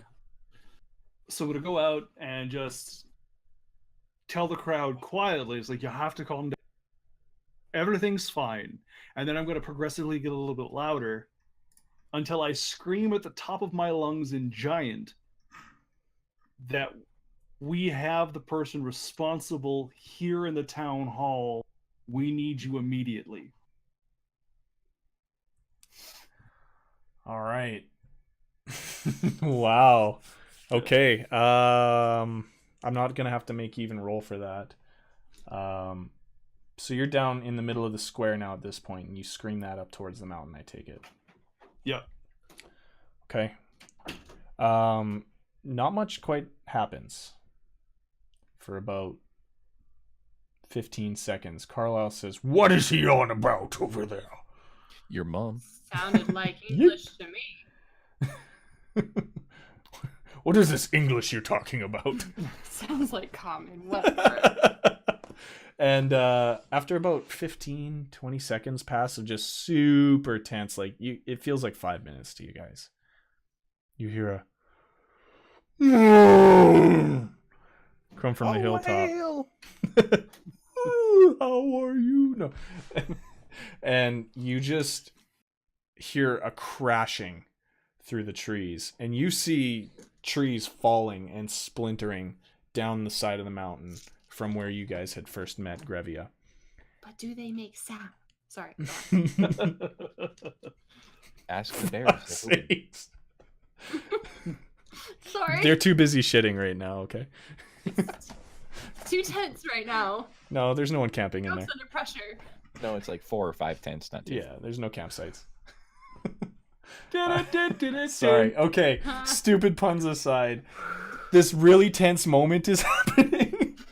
And there's a giant crashing towards you guys. Bjorn is like, are those trees making sound if we're not near them? Tarvok, what do you think? Let her make a noise.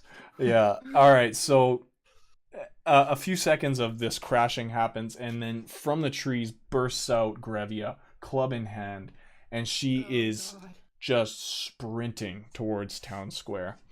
I'm going to tell the townspeople to move. Yeah. Everyone just scatter. Everyone scatter. All right. Well, I'm already outside, so it's as simple as get out of her way right now. Yeah. You guys are gonna have to say it pretty loud because Grevia is screaming as she's coming towards the town square here. I can't actually yell, man. It's it's 10 o'clock. I mean, I can yell. We're in an apartment No, I building. don't mean like yelling real. I'm just saying one of the characters is gonna have to be pretty loud. Straight at the crowd. I'm screaming. Okay. Loud Bjorn as is my the little 6'6" man who could probably yell pretty loud if he wanted What to. about that, All right. Ooh, I can use thaumaturgy. thaumaturgy. That's what I was looking my for. Thaumaturgy. Elbow, Everyone hint, get the hint. fuck out the way. All right, so you do that with your big booming voice, and Get out the way. everyone just kind of Get out the way. freezes for a split second, and then they just scatter to every direction. And you see Grevia is like blood rage right now, and she sees all these people running, and just starts like raising her club up in the air as she runs into the middle of the square, ready to So, smash. I tell her not to smash the people. Mhm. I tell Smash her the to one with focus the one holding the children. Okay. I am I'm just picturing this. This is a beautiful scene. You have this massive female giant just barreling into town, club in hand, and you have this tiny dwarf just hands out like this. That is just a beautiful mental image. And all right, roll me Is Carlisle distracted? He's basically a deer in the headlights right now. Can I tackle him? Oof. All right. Let me see what that would take.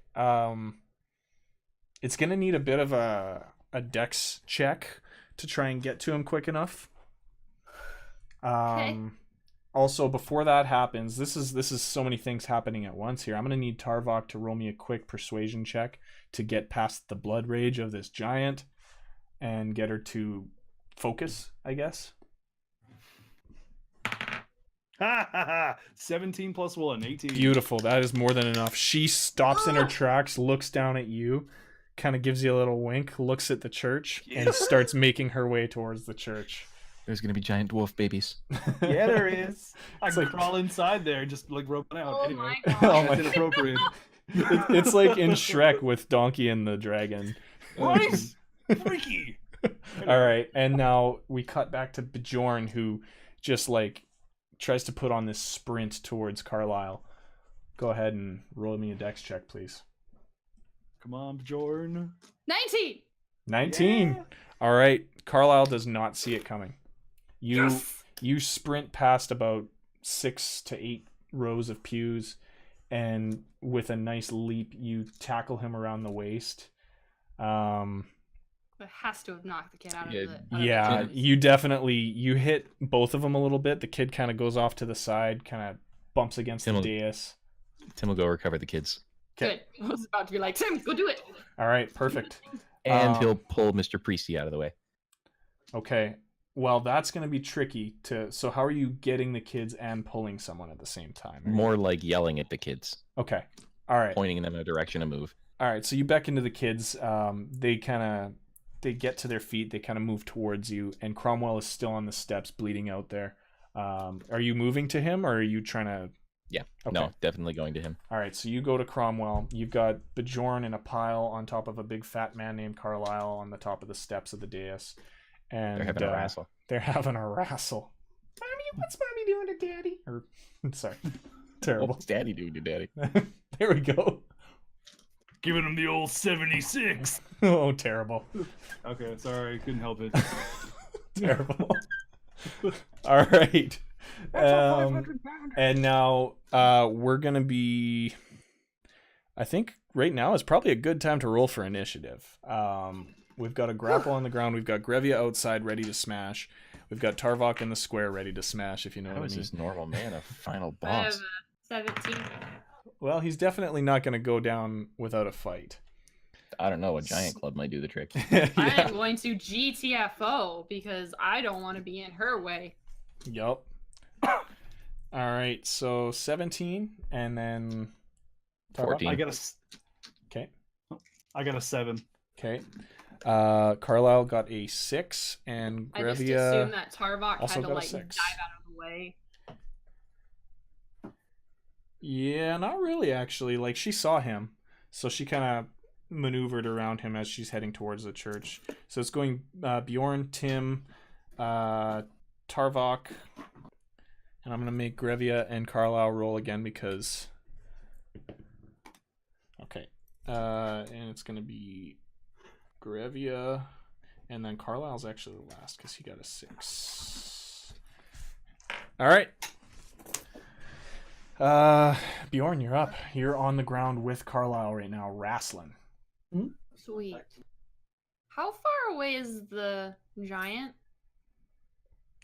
Well, She's what- about what 10 would feet she- from the door of the church, I would say. So she'll make it to me if I don't move out of the way. Most, attempt to. almost definitely, yeah. She's got I'm a gonna speed try of 40, I and- believe. Do I have to wait an entire turn to stand up, or can I just, or if I do, Standing won't up is stand going to up. count as your movement. I just want to roll away. No, it's not going to count as... I'm seeing Max shaking his head. All right, what you got for me there, buddy? Is that the action, I believe? It counts as half. Half. Okay. Half movement. My bad. Thank you, Max. Okay, I'm going to stand up and Okay. GTFO towards Cromwell and Tim and the children. Okay. I'm So going to stand in they're between basically Carlisle. like not even 10 feet away from you here, right? You got Tim and Carlisle basically on the steps behind you.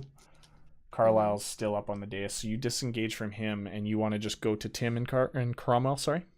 Yeah, I want to get in between Carlisle and Tim and the kids. Okay. All right, cool. So you're basically like standing on the steps now then.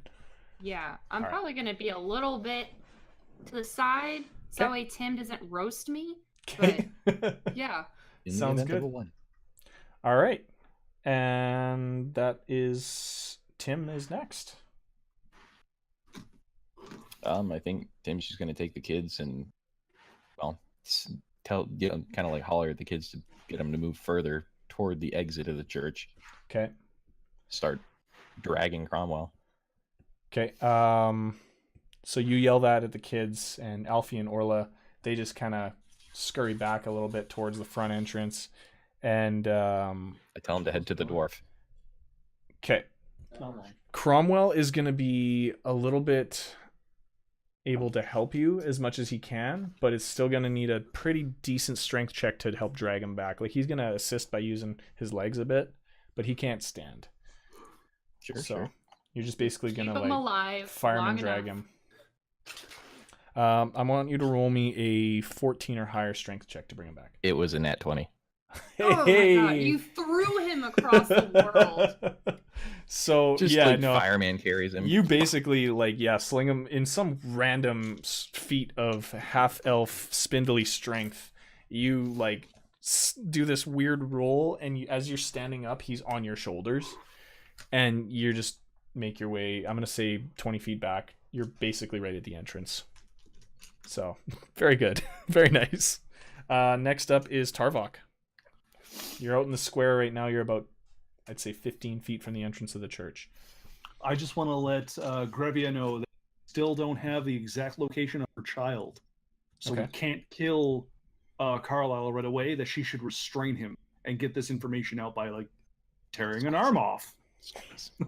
Squeeze like a tube of toothpaste. Okay, so you're gonna use Right. the moment to basically discuss with her. I'm gonna say that will fall within 6 seconds. Just you basically saying, "Don't kill her" or "Don't kill him." We don't know where Erdy is yet. Basically. Yeah. Okay. But he knows. He'll tell you if you get to him. Okay. And do you want to... I'm going to say that you still have an action in this turn if you want. All right. Well, I'm just gonna ready my longbow to be safe. Okay, sure. Sounds good to me. That's easy peasy. Grevia takes note of what you said. She seems a little pissed off that you don't have her child yet, but she turns towards the church and takes a big swing at the front of the church to open it up more so she can fit. And she basically... Let me roll damage here. Let me see. Plus 8 to hit. 3d8 plus 5. Damn. That's 3. That's 8. That's 9. Plus 5. 4. I don't know why I rolled a fourth time.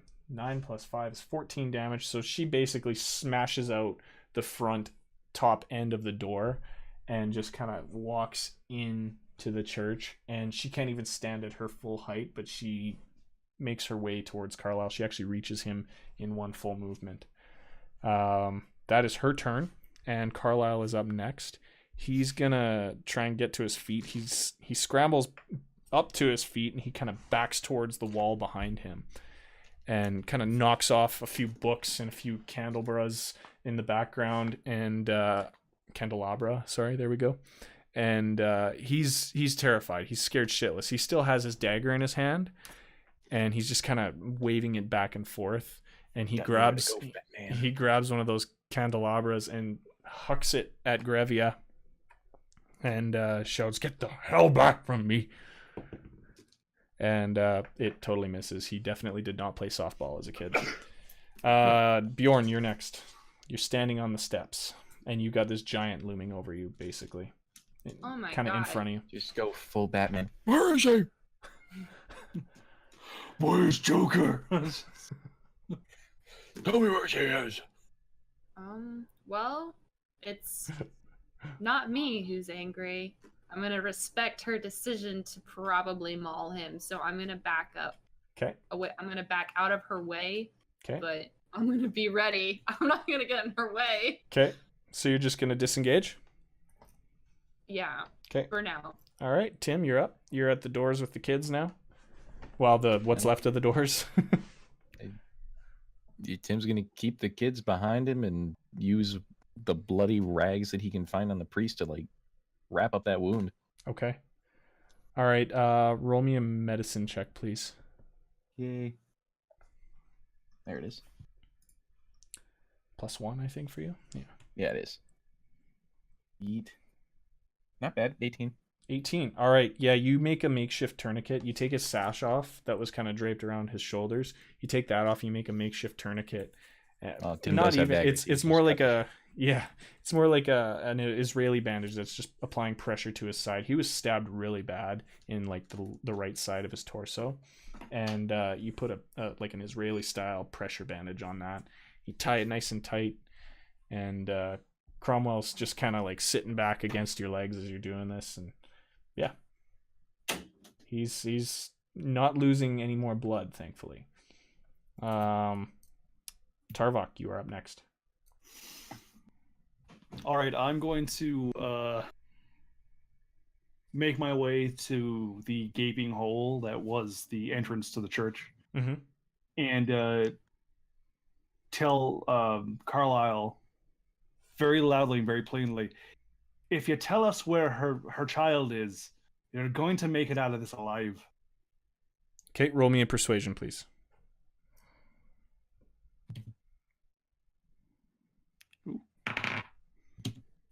19. Carlisle he breaks. He's terrified. You see wet begin to form down his left pant leg, and he's just vibrating. And he says, "She's in the catacombs with the gold. She'll be with Hank." Ah, that hillbilly. There's no harm done to her, I hope. No. For your sake. She's still a child. I'm not a monster. Okay, so I relate I don't know, this you're just information threatening to kill kids. to Grevia. Okay, do you say everything that he just said, basically? Yes. All right. But that I still feel that she should restrain him and bring him with us to retrieve her daughter. And after she hears what he had said, she says to you, "He's not a monster." And no. it just enrages her, and she turns and just swings straight down and definitely hits Carlisle on top of the head with her club. He is pudding. Let me see here. What was that? So 3d8 plus 5, right? That's Please just take a couple eggs. her club comes whistling down, and you hear the most disgusting crunch as it Oh. basically shoves his head inside his torso, and his fat, bulbous, now bleeding body just, like, his legs just collapse underneath him, and Carlisle is no more. To be honest, I was hoping you were going to do that. He deserved that. We Loki wanted that to happen. Oh no, you shouldn't do that. That's so bad. Now let's go get your daughter. All right, so who's all going? What are you guys doing with Cromwell? What are you guys doing with the kids? I'm gonna go down to the kids and I'm gonna take one knee in front of them and I'm gonna ask them if they're okay. If they're hurting anyone. The little girl's kind of rubbing her head from when she knocked into the dais, but the little boy's trying to look tough for this big, massive cleric man. And he just kind of nods at you, and the little girl sniffs, and she looks at her brother and just goes, "Yeah," and they just kind of nod at you and kind of make their way out of the church. As they do, you see Ellison, the female elf from the general store. She's standing in the square, and she goes, "Oh, it is Alfie and Orla. Come here, children. Please, please. Come on over here. Oh, yeah. I never had kids of my own. I'll take care of them for you guys. I've always wanted kids, and I just want to make sure that they're safe. And I knew their Thank parents you, too. madam. And you're welcome." And Make she sure takes they're the safe kids. inside of your shop. And she ushers the kids in. "Let's go get you kids a cup of warm cocoa. I know that it's not healing for the body, but it's healing for the mind. And healing is very important. And healing is just..." Okay, let's go. To the kid. All right. Cromwell is still laying there at the door and looks up at Tim. And he says, "You may not feel this way, but you're a good man." What can I say except you're welcome? Jazz hands!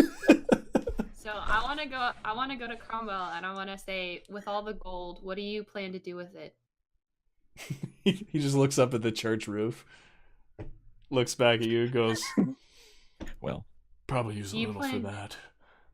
Do you plan to give some of the goblins back their gold too? I don't plan on breaking that relationship, that's for sure." I'm gonna put one of my mad hands on him and say, "Good man," and I'm gonna walk away. He winces as you do that, kind of smiles back, and he goes, "Please, call me Owen." wow. Wow! Wow! Wow! Wow! Oh wow! Wow, Owen! Wow! Wow! I knew that would eventually come up in D&D at some point. Wow! Wow! I will say it's spelt in the what is it, the Gaelic or Celtic way? I can't remember. It's Eoin, so it's Owen. Doesn't matter. Also- Wow! Wow! All right, Owen Cromwell is very wowed at your guys' help and assistance, and you make your way towards the mines. I take it because that's where the catacombs were. Is the giant going to be able to fit in the mines? We'll make her fit. She could probably make herself fit. Yeah, you guys get. If not, we can have her wait at the entrance and we can handle Hank. You guys get to the gates and of where that elevator was, and the one that I bent the. yeah, that one, the same one, and she's leading the way. You guys are all following, and she is leading the way. You guys make it to the gates, and the two guards there just look at this big ass giant running towards them, and they literally just scatter in either direction.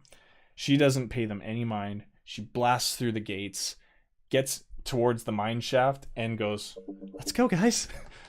Let's get my daughter." And she like back like ass first, she backs into the elevator and she's like tucking her knees up and she's all right, there's room, come on.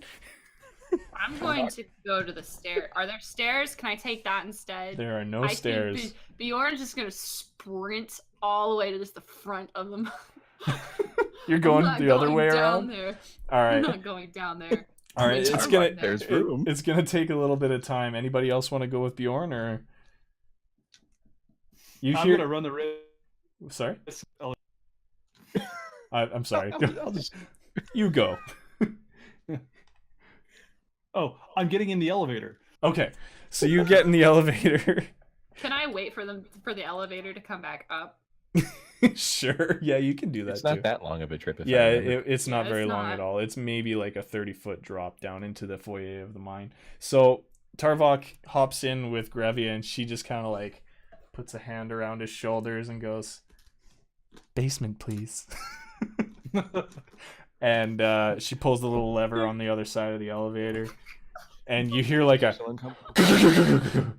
as the elevator's just struggling to lower all this weight, and you guys make it down safely, and you're kind of in the foyer area. She doesn't have to stoop as much, but she still can't quite stand fully erect yet. And she flicks the lever and they send it back up. You guys hop on. I'm assuming Bjorn's probably just as nervous as before. Oh yeah, I'm gonna roll that strength check to see if I destroy that. Okay, go ahead. No. 13 plus 4, so So- 17. So you actually you pull the lever to send it down, and you snap the handle right off, and it shudders, and you kind of start a little bit, and you guys lower down, and the elevator brings you to the bottom, but it's gonna be kind of tough to get back to the top through the elevator. Hold it. I'm sorry, guys. It's fine. I'm I'm Let's gonna go get hand this this to Tarbok. All right. I do like souvenirs. I just put that in my bag. All right, so you make your way down the stairs off to the right, and you reach that hallway that connects at the three-way intersection towards the warehouse and then towards the mine proper. Grevia is behind you guys now to give you a little bit of room to go ahead. She's just basically sidestepping through this hallway, crunched down a little bit. You guys make it to the turnstile area where you all piled up on top of each other, and there doesn't seem to be anybody around. And you're looking around, you go up those levels. Sorry, let me pull my map open here as well. My apologies. You go up those couple of levels into that hallway that brought you to the main chamber, and you're now standing in the main chamber with all the different equipment still on the ground. There's nobody working at this point anymore. And that you're back where you first met Granger, and you're in this big open chamber, and you don't really see anything around you. There's got to be a secret somewhere in here. Well, didn't Granger tell us where the catacombs were? He said Yeah. attached to the mines. Oh.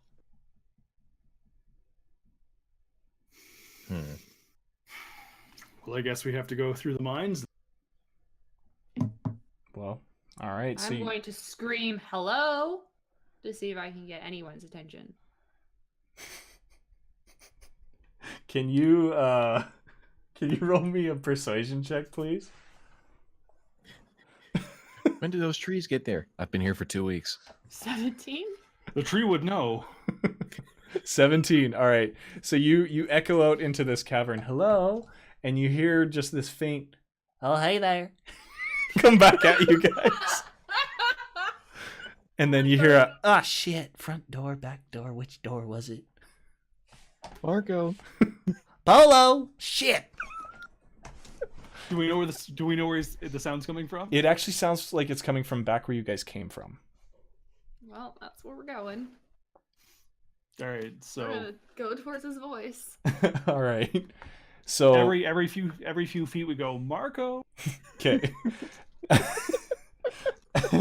And you hear mumbling because he's kind of catching on to what you're doing, but you definitely hear mumbling still. And you make your way back down the couple of tiered areas, back towards the turnstile, and into that hallway again. And where that three-way intersection, you can hear mumbling at the three-way intersection. And you just hear, God, I told my wife I'd prove myself to her. Oh my God, I'm gonna fail shit. Where the hell is Carlisle? Oh my God, these people are playing tricks with my mind. Oh Lord, if this thing does not Can stop. you have the giant scream, or maybe like be intimidating for a second, Tarva? No, I don't think that's a very good idea. But what I do, can you change your voice with it? I can change my voice with Thaumaturgy. Can you be Carlisle? Hey, can I be Carlisle? You got to do your best Carlisle voice then.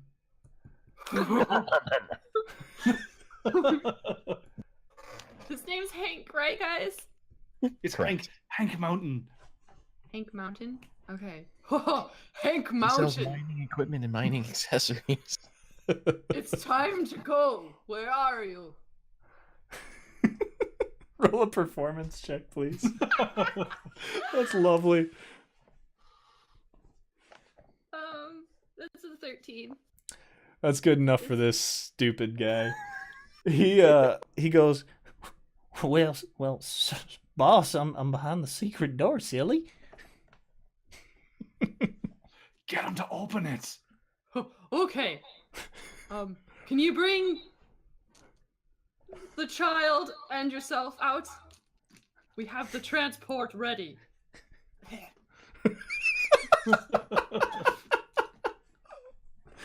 And Hank goes, oh, I mean, I can try and get her back in the wheelbarrow, but the dang thing's still holding on to my leg. And you just hear like a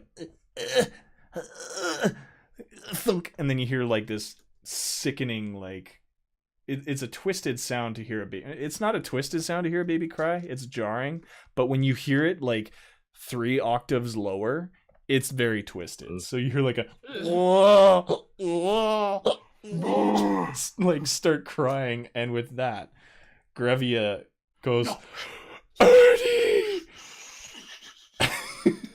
And it is too late, Tarvok. She yells that out, and she, with a mighty swing against that wall that you guys are standing at three-way intersection, smashes her club over top of your guys' heads, thankfully, and opens it up to a 4-way intersection. And this trap wall just crumbles down to the ground. And you see Hank Mountain there, like, holding on to this baby, trying to cover up its mouth in this wheelbarrow, in this big room, just piled with gold. Absolutely piled. And it's like I'd say a 30 by 30 room nestled into the back of this big wall that you guys have ran past a couple of times. And Hank's sitting there with a baby in a wheelbarrow, away in a manger. Don't kill the hillbilly. Yeah. So He doesn't Hank- know enough. Tell the Hank- giant not to hurt him. Well, So Hank, this is the baby's mother, and we're going to give her back to her, and you're going to live. But if you don't, you're going to become paste. Like Carlisle. you see his eyes just glaze over as he's processing all of this. And he's shaking in fear as he sees this giant standing with you guys at this opening. And he's still completely dumbfounded. And he looks at all three of you and he goes, wait,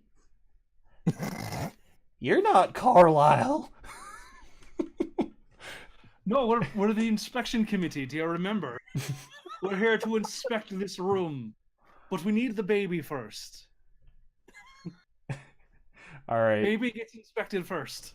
And he just kind of goes, okay, I'm gonna go home now. You do that, Hank. Oh, Good okay. job, my good man. You can go home. It's you did a bang up job. and Just- Ernie, this massive hill giant baby, looks to be Take a bag of gold, Hank. Hank goes, are you sure? I'm pretty sure that's Mr. Carlisle's gold. Take the he gold. Take Go. it and go. He won't be needing it anymore. He just Take some. shoves a few handfuls in his pocket, and he like wrestles his leg away from, because this baby's still holding onto his leg somehow. Wrestles his leg away from this baby that's about the same size as Tarvok, but just no hair. And he just like sidles past you guys through the opening, and he makes his way towards the three-way intersection, turns right towards the elevator, and then just starts running as fast as he can. Just and you hear him run away for a little while. You hear his footsteps get to the top of the stairs, and he goes, Hear him get to the elevator. Yeah. Shit. I swear there was a lever here before. I apologize. And then you hear footsteps, and he scampers past you guys, sidesteps again into the other direction, and heads towards the warehouse. And he is no longer. There's a bit of a pause within the three of you, but not within Grevious. She, as soon as Hank was gone, she scooped her baby Erdy up from the wheelbarrow, and she just sits back against the wall and just starts sobbing her eyes out. And in Giant, Tarvok, you hear her saying that she's never going to let this kid go again. She's never going to be a horrible mother. She's going to kill whoever gets in the way of her again. And that they need to leave and go far, far away, basically. So I'm just going to turn around and go, in Giant, you were never a terrible. You did what you had to. There are some bad people here. And from what we can tell, we helped get rid of them. Well, you did all the work, but we're part of a very illustrious group, and if you wish to stay in this region, we could do something for you. And she goes, "It is a really nice cave, as sweaty and, that you called it before. It is a nice cave, even if it resembles a vagina." We'll do our best. We'll make sure that it's more than just a vagina cave. It'll be a home where you can raise your daughter. That's really nice of you. And she kind of stoops up again, holding her child, who is no longer crying, but very content to be with mom again. She goes, "I'm pretty sure the little one's hungry. I'm gonna go now." And she makes her way towards the hallway that Hank went through, because clearly she can't get up again. And in the amount of time it would take her to get to the doors, you hear another smash, and whatever was left of those doors is probably now completely gone. And you guys are all standing at this intersection in the middle of Carlisle Mine, and you see all this gold in front of you, and a hallway behind it with just a few alcoves for bones and sarcophaguses and the previous Carlisles in the past. Killian Carlisle, who knows if he's going to have a spot there or not, but you have a very massive pile of gold hidden away from this town. What are you guys going to do? Tim's going to take a couple pockets full. Don't take pockets full. They're probably going to give us some. So we put the gold in the... How much gold can we put in the wheelbarrow? Look, if I'm being honest, I don't think we should touch any of it. Let's get in contact with the rest of the maintenance crew. Oh, okay. And then they can decide on what should happen. Most of it should go back to the goblins as well. And I mean, the Giant needs some to help start a life here in this region. I mean, they could have a protector in the mountains. We could talk. I mean, is that something that the maintenance crew does, or is that part of our duties?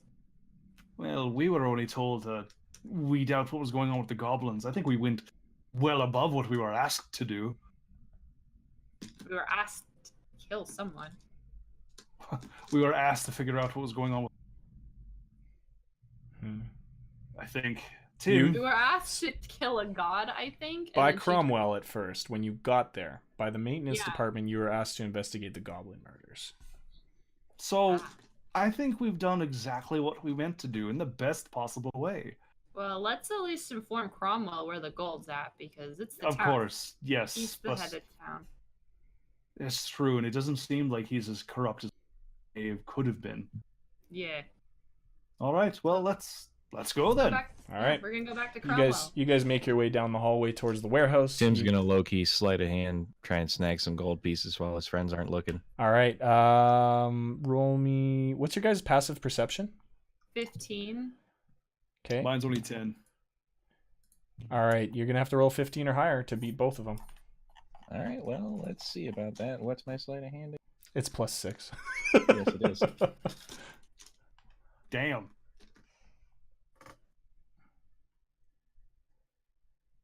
That's a 10 plus 6. Very nice. Dang it. All right. I was gonna smack you. Fine. Oh shit. You managed to get 101 gold pieces into your pockets. Very nice. That's Sleight of 2 hand, big 101. handfuls. Just shriek. Yeah, basically. I rolled my D100 to see what it would get, and he rolled 101. Well, D100 and then D10. So, Okay. nice. So 101 gold pieces. You guys don't know about it, so no. All right, you guys make your way down the hallway. You notice the doors are completely splintered when you get there. You see Carlisle's office is untouched. The front lobby area, the doors are open. You can get behind the counter, go through the front. You make your way into the town square. And you see all the people are still kind of milling about there. The children are back outside with Ellison as she's just rambling on to people. And everyone's just taking turns giving these children a hug. Apparently, it seems to you guys that the Orions were actually a very good family for this area, but they just made some poor decisions, maybe. Cromwell is on his feet again, thankfully. Ellison's standing there with him, just kind of handing him healing salves and whatnot, and rambling on, talking to the other people around Cromwell. And Hank is nowhere to be found. You assume he's probably at home with his wife, explaining why he's so late or something like that. Yeah, I'm gonna wave down Cromwell to get him to come to us. He kind of hobbles over to you as Ellison's left standing there going, and if you put this on your side. And Cromwell walks up to you guys, and he says, well, I asked you to help me not lose another town, and you delivered. Thank you. Well, we found the gold. It's in the mine. You can't miss it. There's a big hole. The child has been returned to the giant, and she wishes to remain in this area to help protect you guys, if you are okay with that. Cromwell says, I'm forever going to be sorry that I ever suggested that she must be killed, but I didn't know any other way. All I knew was that Carlisle had the children and that he was making it seem like they had died too. I didn't want the wrath of the giant to have the kids killed. I'm pretty certain she probably had some of the goblins help her since the sightings and everything. So I had to hide the children away. I'm sorry for deceiving you in that way. You did what you thought was right, but now you can make it right to her by letting her stay here and helping her out with her child. I will do that. I will. And I think it will help the relationship between us and the goblins even further. I will try and make amends with this giantess when I have the time and the strength to make it to the mountainside. And as he's talking, you guys hear just a and a swirling begins to form beside you in this purple mist. And from out of this purple mist, you see outstep Bevington and Gloriero himself. They both step out, and then behind them, a third person steps out, and it's Mason Gloriero, and he's just beaming, and he goes, "See, Dad? I told you they're good." And looks at you all, and Bevington's just beaming at you guys. He doesn't even say anything. He's just kind of bouncing on his toes all nonchalantly, and walks straight up to you guys and says, "Well, I gotta hand it to you guys. You've impressed me. I hope you can join the fixers with us in the maintenance department." I'm game. He looks over at Cromwell. He says, "Preacher, you got everything you need here, I hope?" Cromwell nods at him and he says, "I don't know who you are, but thank you for sending your folks to me." And Glorio just kind of nods at him, says, "Payment won't be necessary, partner. We're in it for the glory."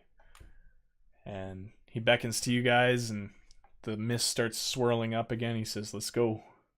Mr. Chubb's probably waiting for us. I'm gonna walk right into it. I don't know who Mr. Chubbs is, but I know you've got food.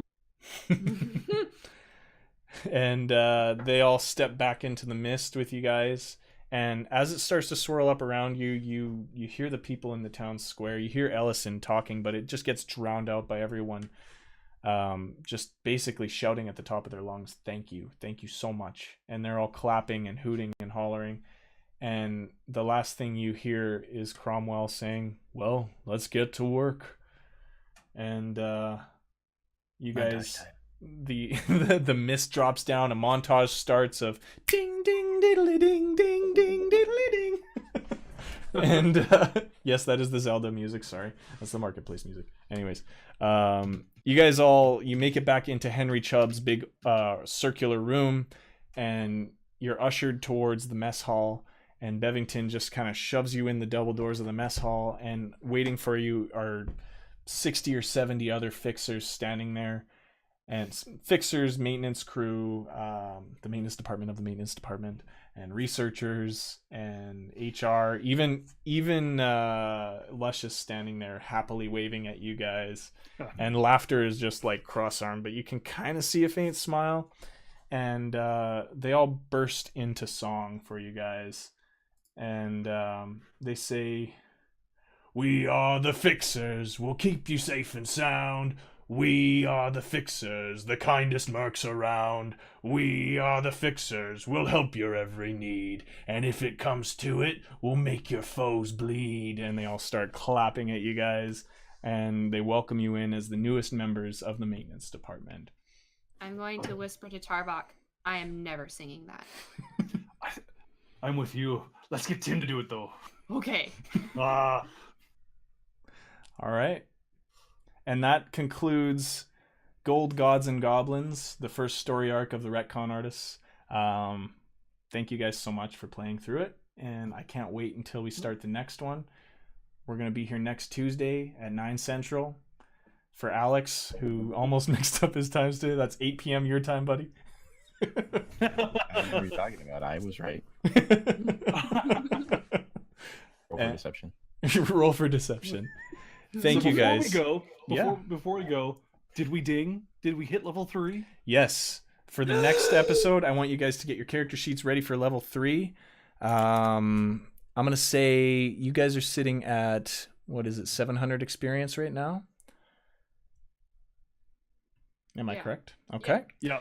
Yeah, sorry. Yes. All right. Bring yourselves up to 1,500 experience total, please. That should bring you about halfway up to level 4.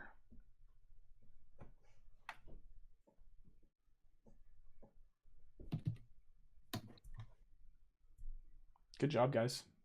So thank you again, everyone, for joining us. Once again, thank you, Max, for hanging in there and correcting me when I needed it tonight. There were a couple of moments. Ooh, there's the thumbs up. I can't hear you, buddy. Uh-oh, mic issues. He said, hey, it's no problem. I'm just going to do my best Max voice. Sultry, soft, silky Max voice. Let's hear it. Hey, no problem. And then Ikosa Hex, thank you very much for being in here as well and helping us with the same stuff. Like I said, be prepared to see these guys more often. We want to include them more in the storyline, and we're going to have them play some NPCs and some recurring characters. So we're going to work with that. It's going to be a lot of fun. I can't wait to see what we have in store. We already have a couple of things planned, and we'll see you next Tuesday, I guess. Yeah. Take care, guys. Thank you so much. Bye. See you later. Ah.